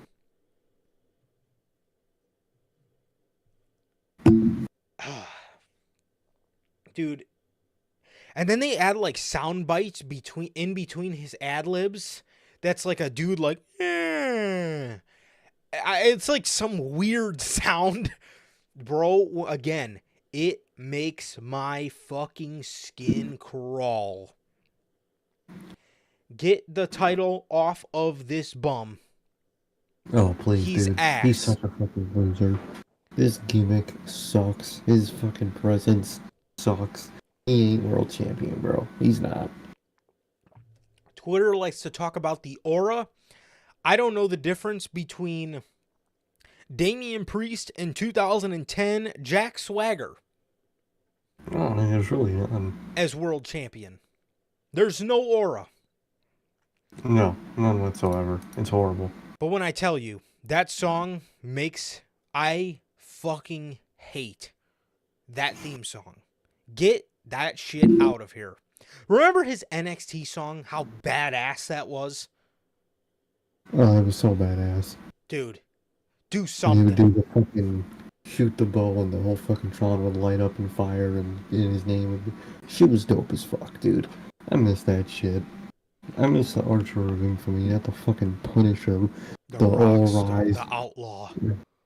Like, bro, what? What are you talking about? You're just a dickhead. That's what your fucking name should be. All Rise for the dickhead. That's all All you rise are. for the cocksucker. That's all you are, dude. You're just a prick for no reason on TV. It makes no sense. He tells Drew he decided to come out here because Drew needs to talk trash to someone's face for once. Drew tells Damian Priest he says, look, man, I appreciate you having the balls to come out here and stand up to me like a man. And I'll say something positive about you, man. You have a very inspirational story. But here's the thing. So does my neighbor Dave, and that doesn't mean he should be world heavyweight champion. He says the title needs him because Damian Priest is a case of the title making the man and not the man making the title. Thank you. That is very true. That is about as true as you can get. Yeah, That's not even making it is the worst part. Yeah, literally. Yeah, I mean, I get what Drew's saying. You know, like the only thing that the only thing that makes Damian Priest a relevant name is because he has the world championship. But yeah, he says the title makes he is a case of the title making the man and not the man making the title. Drew says the crowd starts chanting what, and Drew says say what if you think Priest is a BS champion. And the crowd, that was actually the loudest of the what chants, which was the funniest part. So they knew exactly what they were whatting. Oh yeah, nobody fucking cares about that man as champ. Horrible. I knew it was going to go like this. We said this for months. This guy was going to be a horrible world champion. Nobody wanted to listen. And here we We said it when he won the fucking Money in the Bank briefcase. Yeah. Priest calls Drew. He says, man, you really are delusional. He says, let me ask you something. Drew chose to be, he says, let me ask you something, Drew. Did you choose to be in the WWE? He says, you chose to be a WWE superstar. This is the life you chose. He says, Drew should take a look in the mirror and once you look in the reflection, blame that asshole. Priest says he wanted to cash in on Seth Rollins, but Drew stopped him every time. And then he said many months ago that Drew told him if he was smart, he would wait for him to beat Seth and then cash in on him, Drew. And that's exactly what Priest says, and that's exactly what I did. He talked about how he talked about then at WrestleMania when he finally got his moment, he decided to make everything about Punk. He decided to make the title more important than himself, the championship, and even your own wife. He tells Drew, when you get cleared, you can get a title shot. And he gets in Drew's face and he says, And let me tell you one last thing, Drew. And he gets in his face, and I'm like, oh shit, what's he about to tell him? He tells him, or the most intimidating line I've ever heard in a promo all year. You can call me a paper champion all you want, because when I get done with you, you're gonna eat your words. Oh no. It's your ass out here. It's just ass. What the fuck? That was what you got in his face. And then, I've been waiting to fucking discuss this all night. The outro to his promo. If his theme song didn't make my skin crawl enough, the outro to his promo, he looks in the hard cam. I mean, this is levels of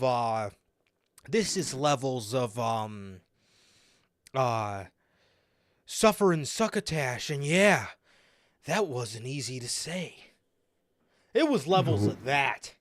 This motherfucker looks in the hard cam, and I just know he thinks he's so badass in this moment. He goes, and you can all rise to that. What? You're kidding. Oh my fucking god. You could He fucking sucks. What do you mean I could all rise to that? What do do you think that promo made me hard? What do you mean? Like, what? Oh, you can all rise to that. Rhea Ripley's not on my screen. You are. What are you talking about, dude? Dude, that man sucks, dude. Get him this out. Shit fucking sucks. Get him the hell out of here, bro. Drew better cook that man. That shit is trash. Bro, he threw the mic up in the air like he just said the hardest outro to a promo you can ever imagine. He threw the mic up in the air like he was hot shit, and that shit was hot ass. You can all rise to that. I fucking cringe every second Damian Priest is on my TV screen. Every second. Can I have the Archer of Infamy back? Please? Literally. Can I have the cool badass NXT? You know, he had the rock star thing in NXT, and guess what? Yep. It was actually great, because he actually acted like a fucking rock star. He wore the cool leather pants, he always was talking like, he was cool, he was actually cool. This dude is a fucking loser. He's a dork. Dork pretending to be badass, and that makes it worse, because he really does think he's badass. He looks like bro, you suck. the fucking guy looks like this guy looks like fucking Karma took Ozempics. Literally. Like, he's got fucking box braids in his hair. He looks like he should be in the fucking Divas division. He fucking stole fucking Drake's Ozempics and fucking. He did. Bro, he really did, bro. He looks like an idiot, dude. He looks like a dork. He acts like a dork, and he thinks he's badass, which makes it fucking worse. This shit sucks, dude. Never should have put the briefcase on him, let alone the title. Unfucking real. We get a recap. Love this. We get a recap of the live event matches, the live event Queen of the Ring matches. We got some highlights to, see what went down, and see, how the tournament is progressing. It is a bummer that they had to happen on a live event because, we decided to have a pay-per-view at the end and the beginning of May, but whatever. But nonetheless, I like that they gave context and they showed clips of the match and showed what happened. So we got a recap of the Queen of the Ring matches, or the Queen of the Ring match, rather. It was Shayna Baszler versus Maxine Dupree because Zelina Vega was injured, I guess. Everybody that had to defend their crown was injured. Zelina Vega, who, was the last Queen's crown, whatever, is injured. Xavier Woods is injured. Everybody's getting injured, bro. It's insane. It really is. So I like that. Judgment Day had a backstage where they were where Damian Priest just told Carlito, that he didn't trust him or whatever, and Carlito said, "Look, man, even stubborn minds can change." So we got to see how this progressed later in the night, but we then go into Gable backstage telling Maxine Dupree that she is pathetic for losing her Queen of the Ring matches, and tells her she hasn't learned a thing since being in the Academy. And he tells the others not to blow their chances, as he set Otis up against Sami Zayn to try to soften him up for Queen of the Ring, or King and Queen of the Ring, the pay-per-view, even though that's like 2 weeks away. So he wanted Otis to, soften Sami up for him. And then he told Tozawa he better not blow his chance against Bronson Reed later tonight. And he Ivy Nile then comes in and tells Maxine Dupree, hey, why didn't you tell me that you were in the Queen of the Ring? I could have helped you train. And she says, well, Gable doesn't want me training out of the academy anymore. And Gable walks up and tells Maxine he needs to come with her. And then when she walks away, he tells Ivy Nile to leave her alone. And or he says, you don't need to be training with her.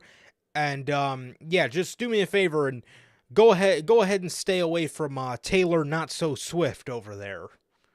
Talking about Maxine Dupree, and damn. So Gable just being a fucking menace, even though this guy was family man about a month and a half ago. It really is an AEW heel turn, bro.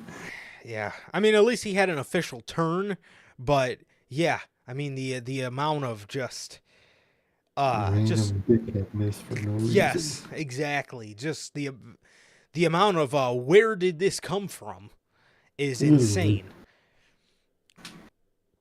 Then we get a recap of the King of the Ring match from Raw this past live event, that being Kofi and Ray. So Kofi advanced in the tournament. Samantha Irvin was in the ring and welcomed Lillian Garcia to help her announce Kofi and Gunther. Very nice to see Lillian Garcia, one of the voices of my childhood. Always great. Yeah. Always great to see her. She told Samantha Irvin that she's doing a wonderful job, and she's doing a great job, and she's so happy to be back. She announced Kofi Kingston, and that was it. This was cool, man. This was cool, paying homage to a ring announcing legend in the WWE, and letting her call out a name. That name being Kofi Kingston. I was actually pretty interested to see how she was going to call Gunther, but by the time we got back from commercial break, it was Samantha Irvin doing the announcing for Gunther. But nonetheless, it was cool to see Lillian Garcia doing the gig. Oh yeah, dude, it was a good scene. It was super random, but super awesome. Mm-hmm. And while we came back from commercial,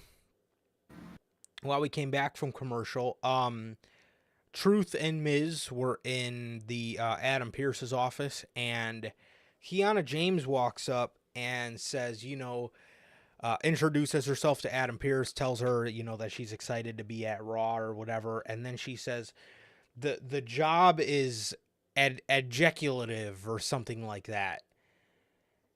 And as she walks away, I can't remember what the exact word she said was. It was a long, crazy. It was a Cody Rhodes type word. Man, just be saying shit that I don't even think he knows what it means. Probably not. Truth just goes, ejacula what? I don't even think that's PG.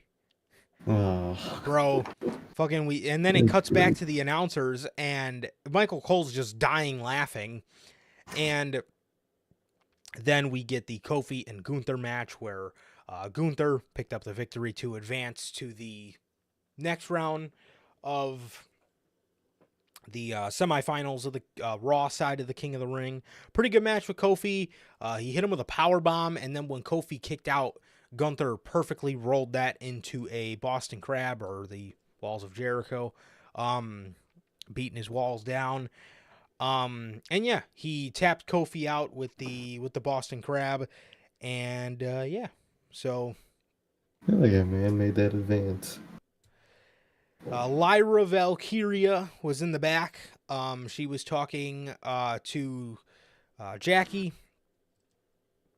She was talking to Jackie as she was just talking about how it's going good on Raw and stuff like that. Becky Lynch walked past briefly and patted Lyra on the back, and then Liv comes up to Lyra and says, "I have a question. It's very nice to see you here at Raw and all, but was Becky Lynch always such a bitch?" As Lyra says, "I don't know. Why don't you tell her yourself?" As Becky's standing behind Liv because she was just an earshot away, and Becky just punches Liv in the mouth, and her and Lyra walk away as Liv is laying on the ground. So that was pretty cool. That was pretty cool. Becky definitely looked like a badass there. So that was a decent little backstage. You're gonna love this one. Kofi Kingston, after his match, is walking through backstage. He's walking, through the hallway. Fucking Karrion Kross is sitting on a production crate, and as Kofi walks past, Kross just screams at the top of his lungs, "Kofi!" Bro. Dude, I gotta watch that clip, dude. It's fucking great. Dude, that man screams. Oh, it's the funniest shit ever, dude. You guys gotta look up his TNA clip of I believe in violence. Oh, dude. Go to the clip, dude. That man is hilarious. Kofi's just walking through this, backstage hallway, and there's nobody in it. And then Kross is just sitting there, just staring off into the distance. He's not even staring at Kofi. He's just staring off into the distance. I don't know whether he's trying to look like, Karrion Kross or fucking Adam Page with the handlebar or with the thick mustache going on. I don't know what this dude. This dude's trying to look like a Red Dead character at this point. Can I please have bald Kross back? Like, dude, give me the bald Hitman Kross back. That was the cool one when he was Hitman. Golly. But yeah, he's just staring off in the distance, and as Kofi just walks past, he just goes, "Kofi!" And Kofi just turns around, and he tells him, "Hey, man, it's never too late to turn things around." Now, this is very interesting because a lot of things Karrion Kross says always ends up coming to fruition. You know what I mean? Like, he talked many years ago about how he put the hourglass in front of the bloodline. Months later, the bloodline ended up imploding. He talked about how Nakamura would lose his honor, and then he ended up losing his... They got a thing with Kross where he says things to people. There's a bunch more, like a bunch of like wrestling accounts on like TikTok or whatever, post like the clips of Karrion Kross like foreshadowing the future. Can we please do the heel turn when Big E gets back? If Big E gets back, hopefully.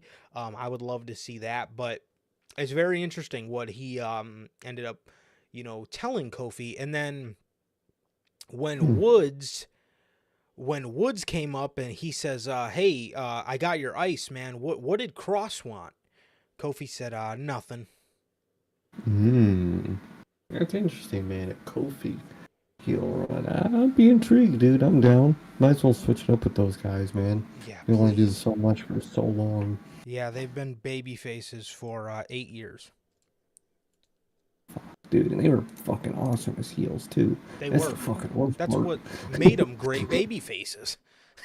They were such great fucking heels that people loved them. And I'm down. I like the sound of that, actually. I hope they go through with that. Definitely. Either when Big E gets back, I would like to see him turn on one of them.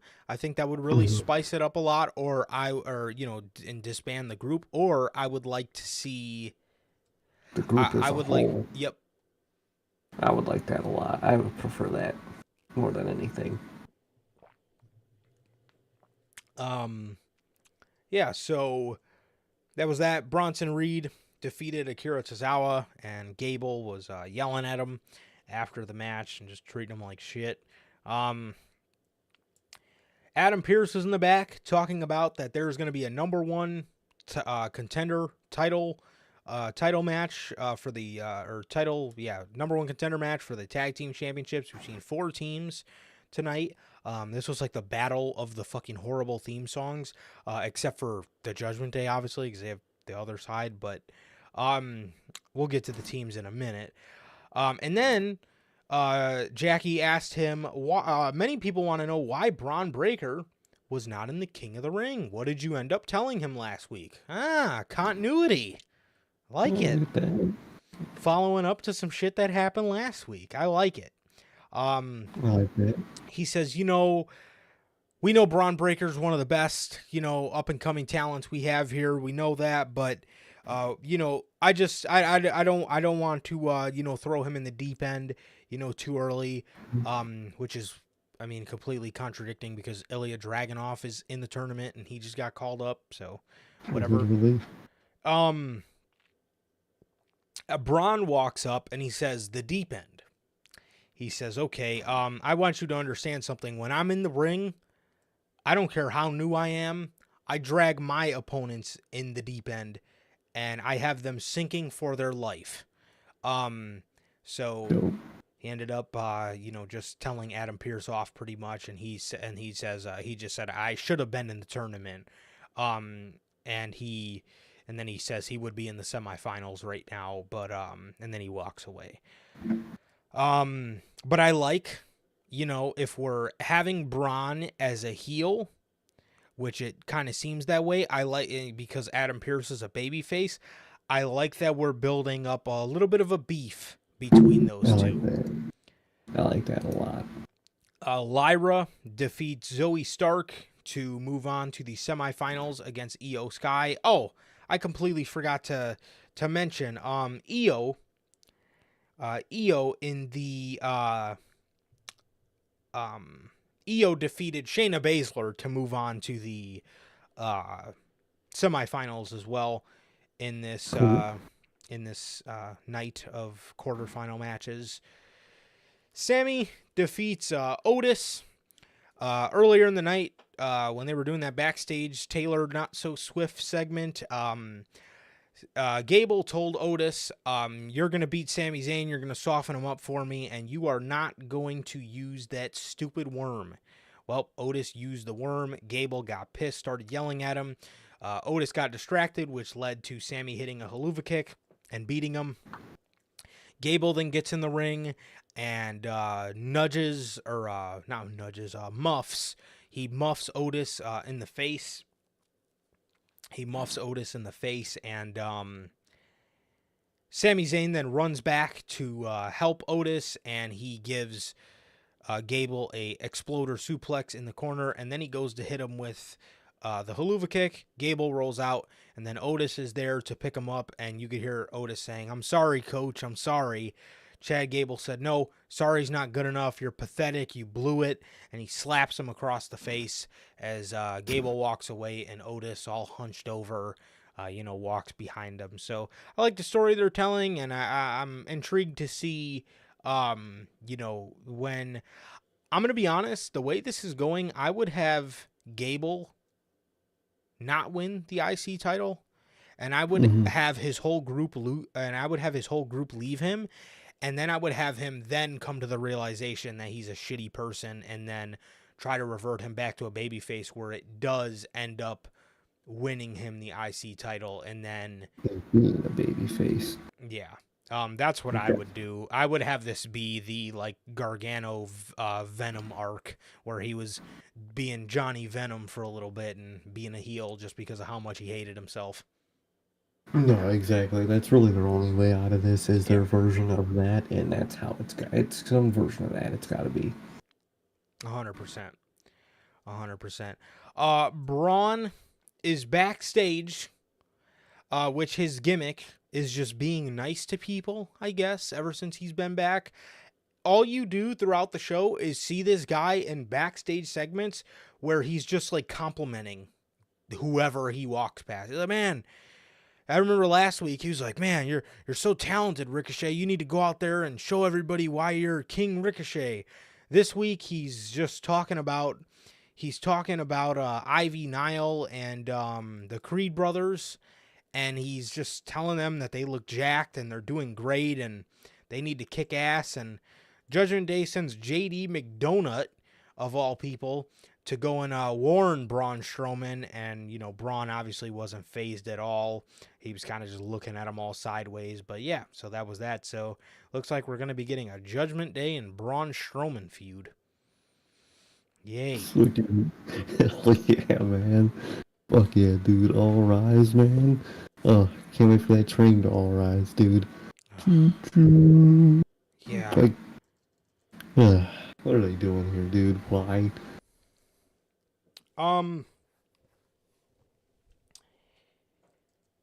So Becky defeats Dakota Kai via disqualification because she gets jumped by Damage Control.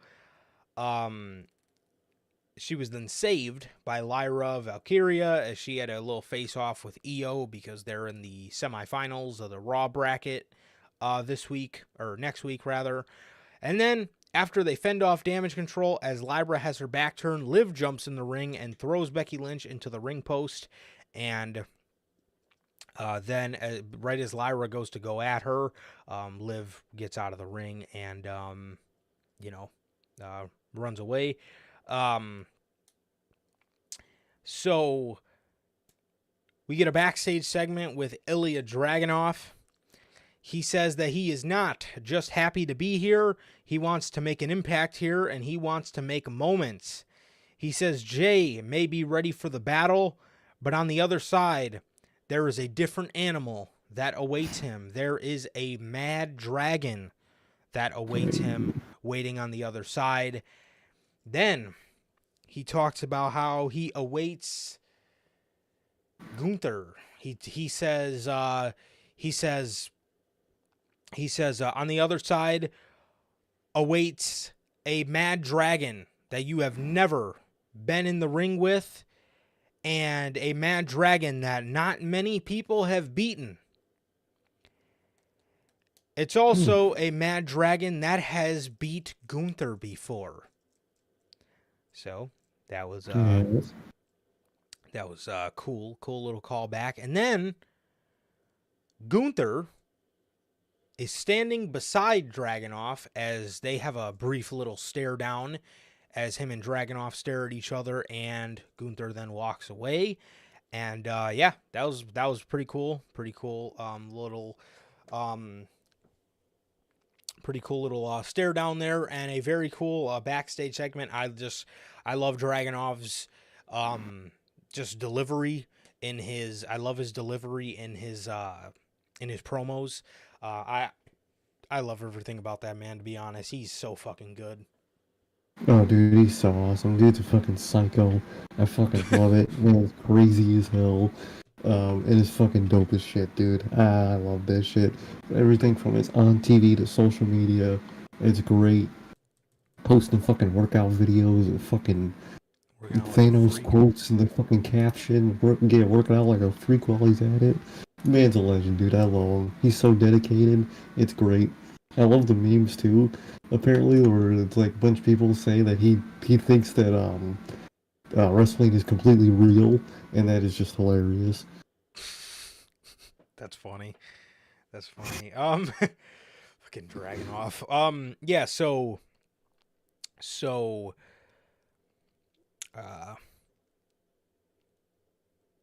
Yeah, but yes, dude, just his delivery and just the way he words his promos, just the way he talks is just amazing. He's gonna do very, very well for himself. He is, dude. Next, we get this tag team title match. We get Judgment Day coming out first, which, God, that was such a bad decision because the next three teams to come out after him are this is absolute Def Rebel City. The first team to come out after them is the Creed Brothers. Or no, sorry. New Catch Republic. And the intro to their theme song is New Catch Republic. And then about 15 seconds into the song, you get another one of those. Just in the fucking middle of the song for no reason. And then if this... You know what Def Rebel reminds me of? Remember when Steph was talking about the potential, like, intros that they were doing for, like, the Burn It Down? Remember the Kingslayer one? Death Rebel reminds me of that one so much. There was a Kingslayer. Where Did it just say Kingslayer? Oh, and like re- evil voice. no, remember he said it. He said it was gonna be said in like a weird, like womanly, seductive voice. Oh hell no. You because I remember Seth was talking I about when they remember, made yeah. the burn it down thing. Yeah. It was a Vince thing, and because Vince hated the silence. They were doing that. They would stop like silence in theme songs and put something in there. That's when they did burn it down. He was like, and Seth was saying the other one that they like had him listen to was where it just said Kingslayer in like a weird seductively way. Yeah. Okay. Oh, like, that's who Death Rebel reminds me of. He's making shit like that. I remember that interview because I remember him saying there was one with like a sound bite, or it was like Yeah, that was like the third one. and then there was the oh wow, I forgot about the king. Oh, that would have been horrible. Kingslayer. It was like that or something. Oh, that would have been so bad. But that's who Death Rebel reminds me of, is that type of shit. That is what Death Rebel is. Yeah, they really are. They are the epitome of that. And then if this couldn't get any worse after New Catch Republic, you just hear the fucking Creed song, which the whole time the song is just basically generic Subway Surfer beat on fucking here we go, Creed bros. Holy shit, man. And if this couldn't get any worse, the next team was the Final Testament, or AOP. That just generic song. And what does WWE go and do here? They go and give the fucking win to the Judgment Day, who's feuded with the Awesome Truth going into WrestleMania. So instead of giving it to a newer team or somebody just more somebody that hasn't held a tag team championship, they give the fucking win to Finn Balor and JD McDonough of the Judgment Day, and I would not be shocked if the titles go right back on them. I really wouldn't be shocked at all, man. It's so fucking stupid. Yeah, that was that. And then in the main event of the show, Jey Uso defeats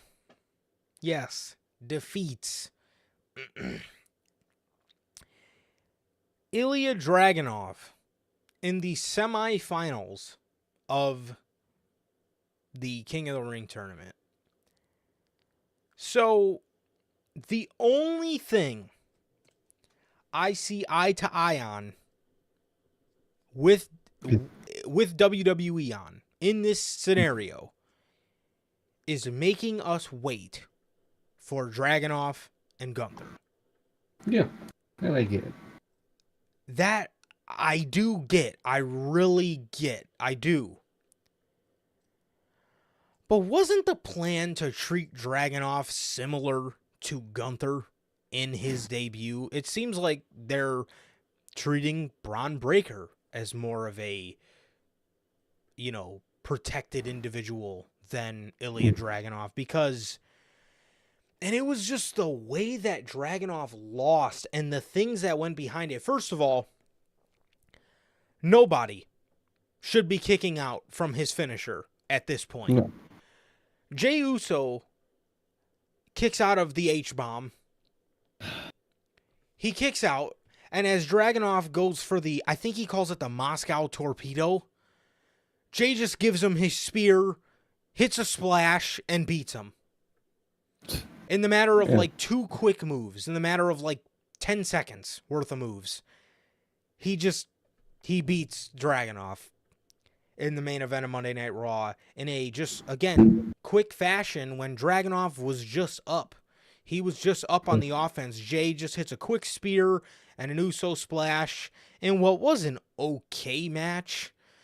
It was an okay match, but again,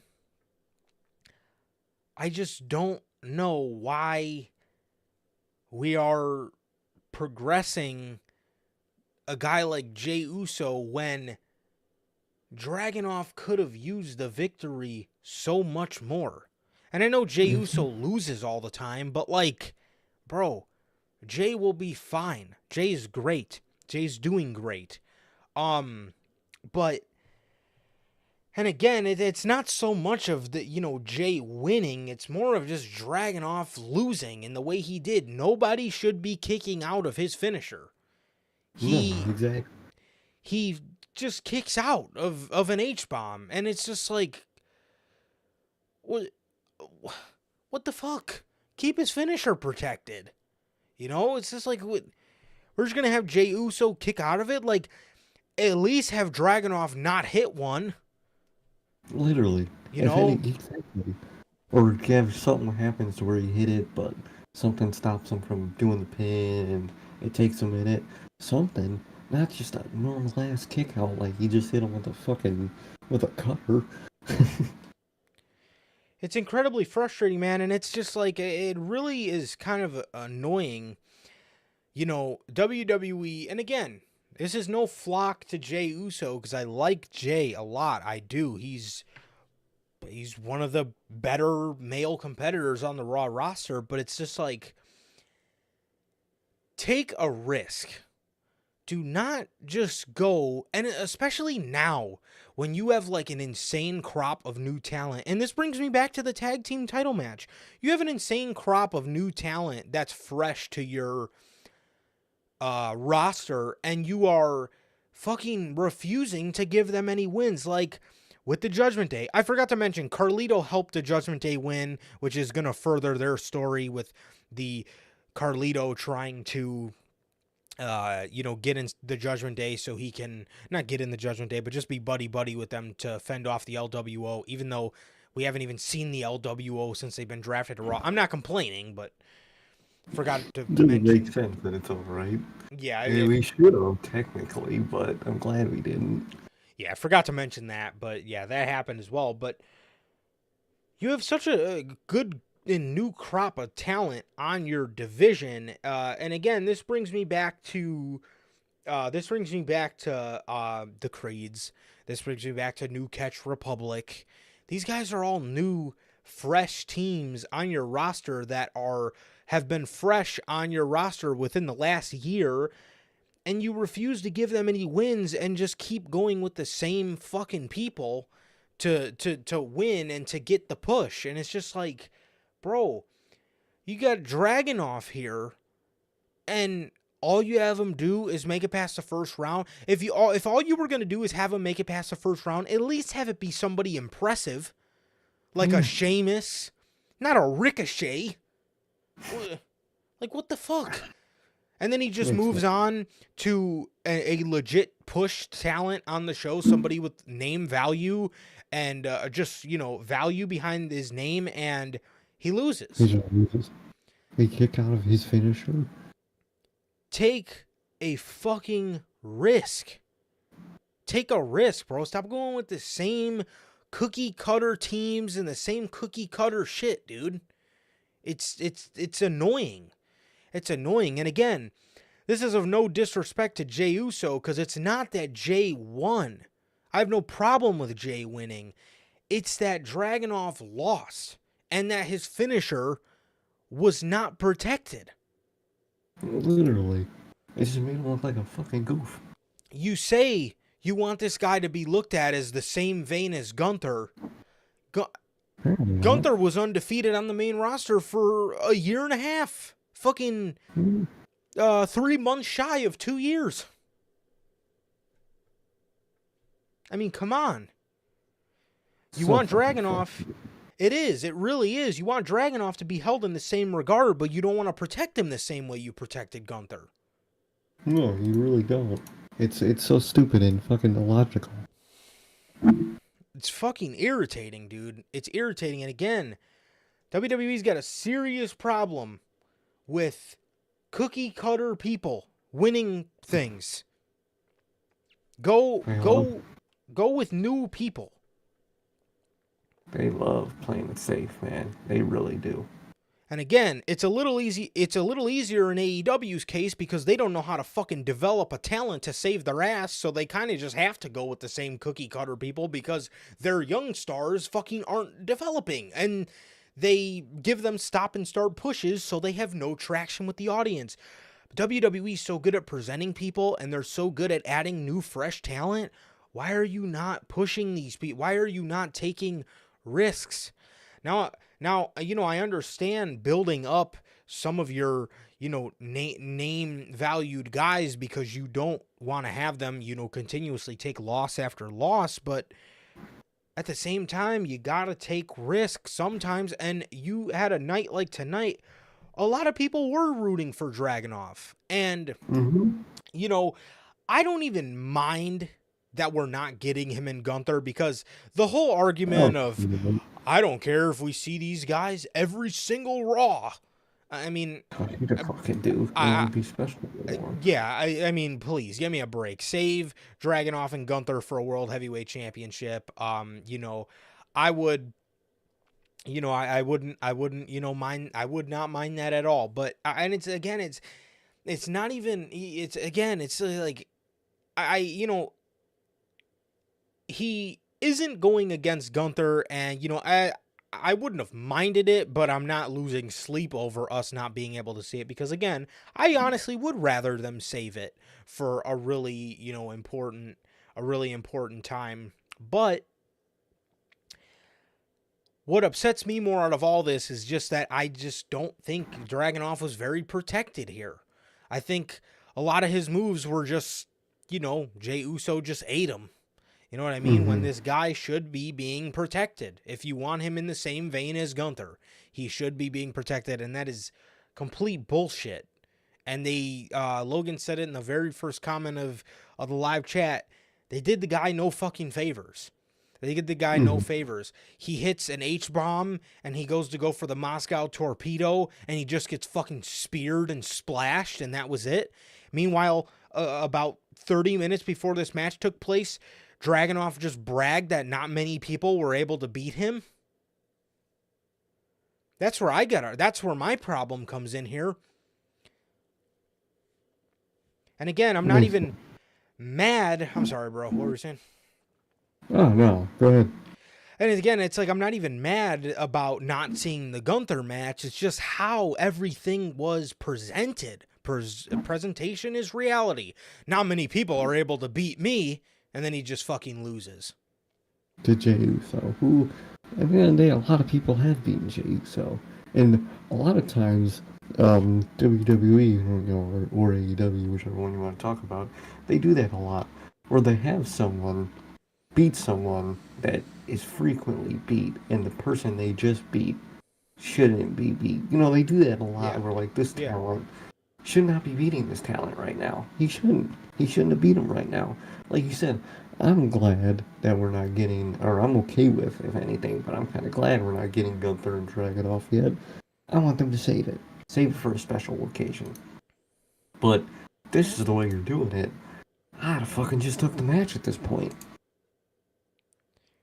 Yeah, or just set it up differently. Yeah, or have the match and Braun Breaker was pissed he wasn't in the tournament. What if he comes out there, and does a distraction, maybe sets something up with Dragunov, or, maybe it's a little too soon for that, but maybe you have McIntyre come out there and try to cost Jey Uso, but it ends up costing Dragunov, which then plants seeds for Dragunov and And Drew.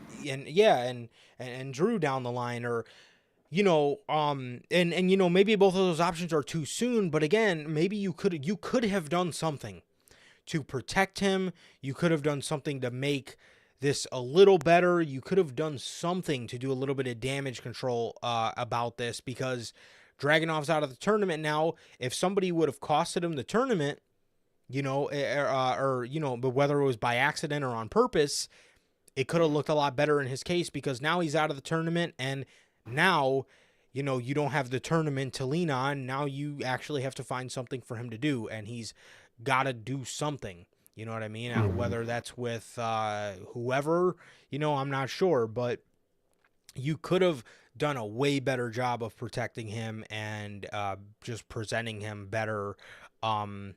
and it sucks, and it was bullshit in my honest opinion, and I wish they would have took a risk and had him win, or at the fucking very least protected the guy a little bit. At least a little bit, man. Like, see, you were mentioning it might be too soon for some of those. At the end of the day, I'd rather you take the risk in having something be too soon than not take the risk at all, and just go with the safe blame option. Exactly. I know they feuded a bunch in NXT, but like I mentioned, Braun Breaker. If you were to do something with him and Braun, dude, those guys have known chemistry, and it's, dude, they're two hard hitting, fast paced guys. You're telling me people aren't gonna love that? People will eat that shit up, bro. And Ron can lose because guess what? That could just play into his character and even getting madder and madder at everything on Raw. You got potential there, dude. You could have done a lot. Dijak. You could have had something happen with Dijak. They have history from NXT. You could have did something with Ricochet, because Ricochet could be upset that Dragunov beat him in the first round of the turn. Something to protect him and make him look a little bit better than you made him look would have been really fucking nice. Exactly. And it would have went a long way. But he went for the Moscow torpedo directly after hitting the H-bomb, and he gets speared and splashed and bounced out of the tournament. Knocked out of the tournament is Ilya Dragunov, and I don't get it. I don't get it, man. But that is your week of wrestling. A lot of nonsensical shit. Overall, one thing I like about Raw tonight, other than the final decision and the Judgment Day decision, in my opinion, one thing I like about Raw, everything had substance. Everything had substance to it. Everything on the show had a reason to be there, and you did not get much of any filler on tonight's show, which is what I like, as to opposed to the first show we talked about, AEW Dynamite. A lot of filler on that show. So yeah, most of the fucking show consisted of filler. So I don't get it. I don't get it, man. But a lot of nonsensical stuff talked about today. So thank you guys so very much for joining us. This has been episode 195 of Unscripted, man. Thank you guys for an incredible show. And it has been always a pleasure for my Johnny Mayhem. And Sergey. Thank you guys for being here, as always, man. Whether you're here now, whether you're part of the Replay Mafia, thank you guys so very much. We love you guys. Please like, comment, and subscribe. And we will see you guys on Friday with the news. Peace.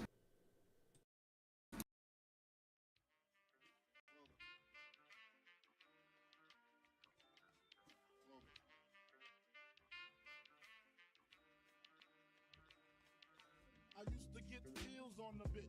Now I throw shields on the dick to stop me from that HIV shit. And niggas know they soft like a Twinkie fillin', playing the villain, prepare for this rap killing. Biggie Smalls is the illest. Your style is played out like Arnold, and that's what you talking about, Willis. The thrill is gone, the black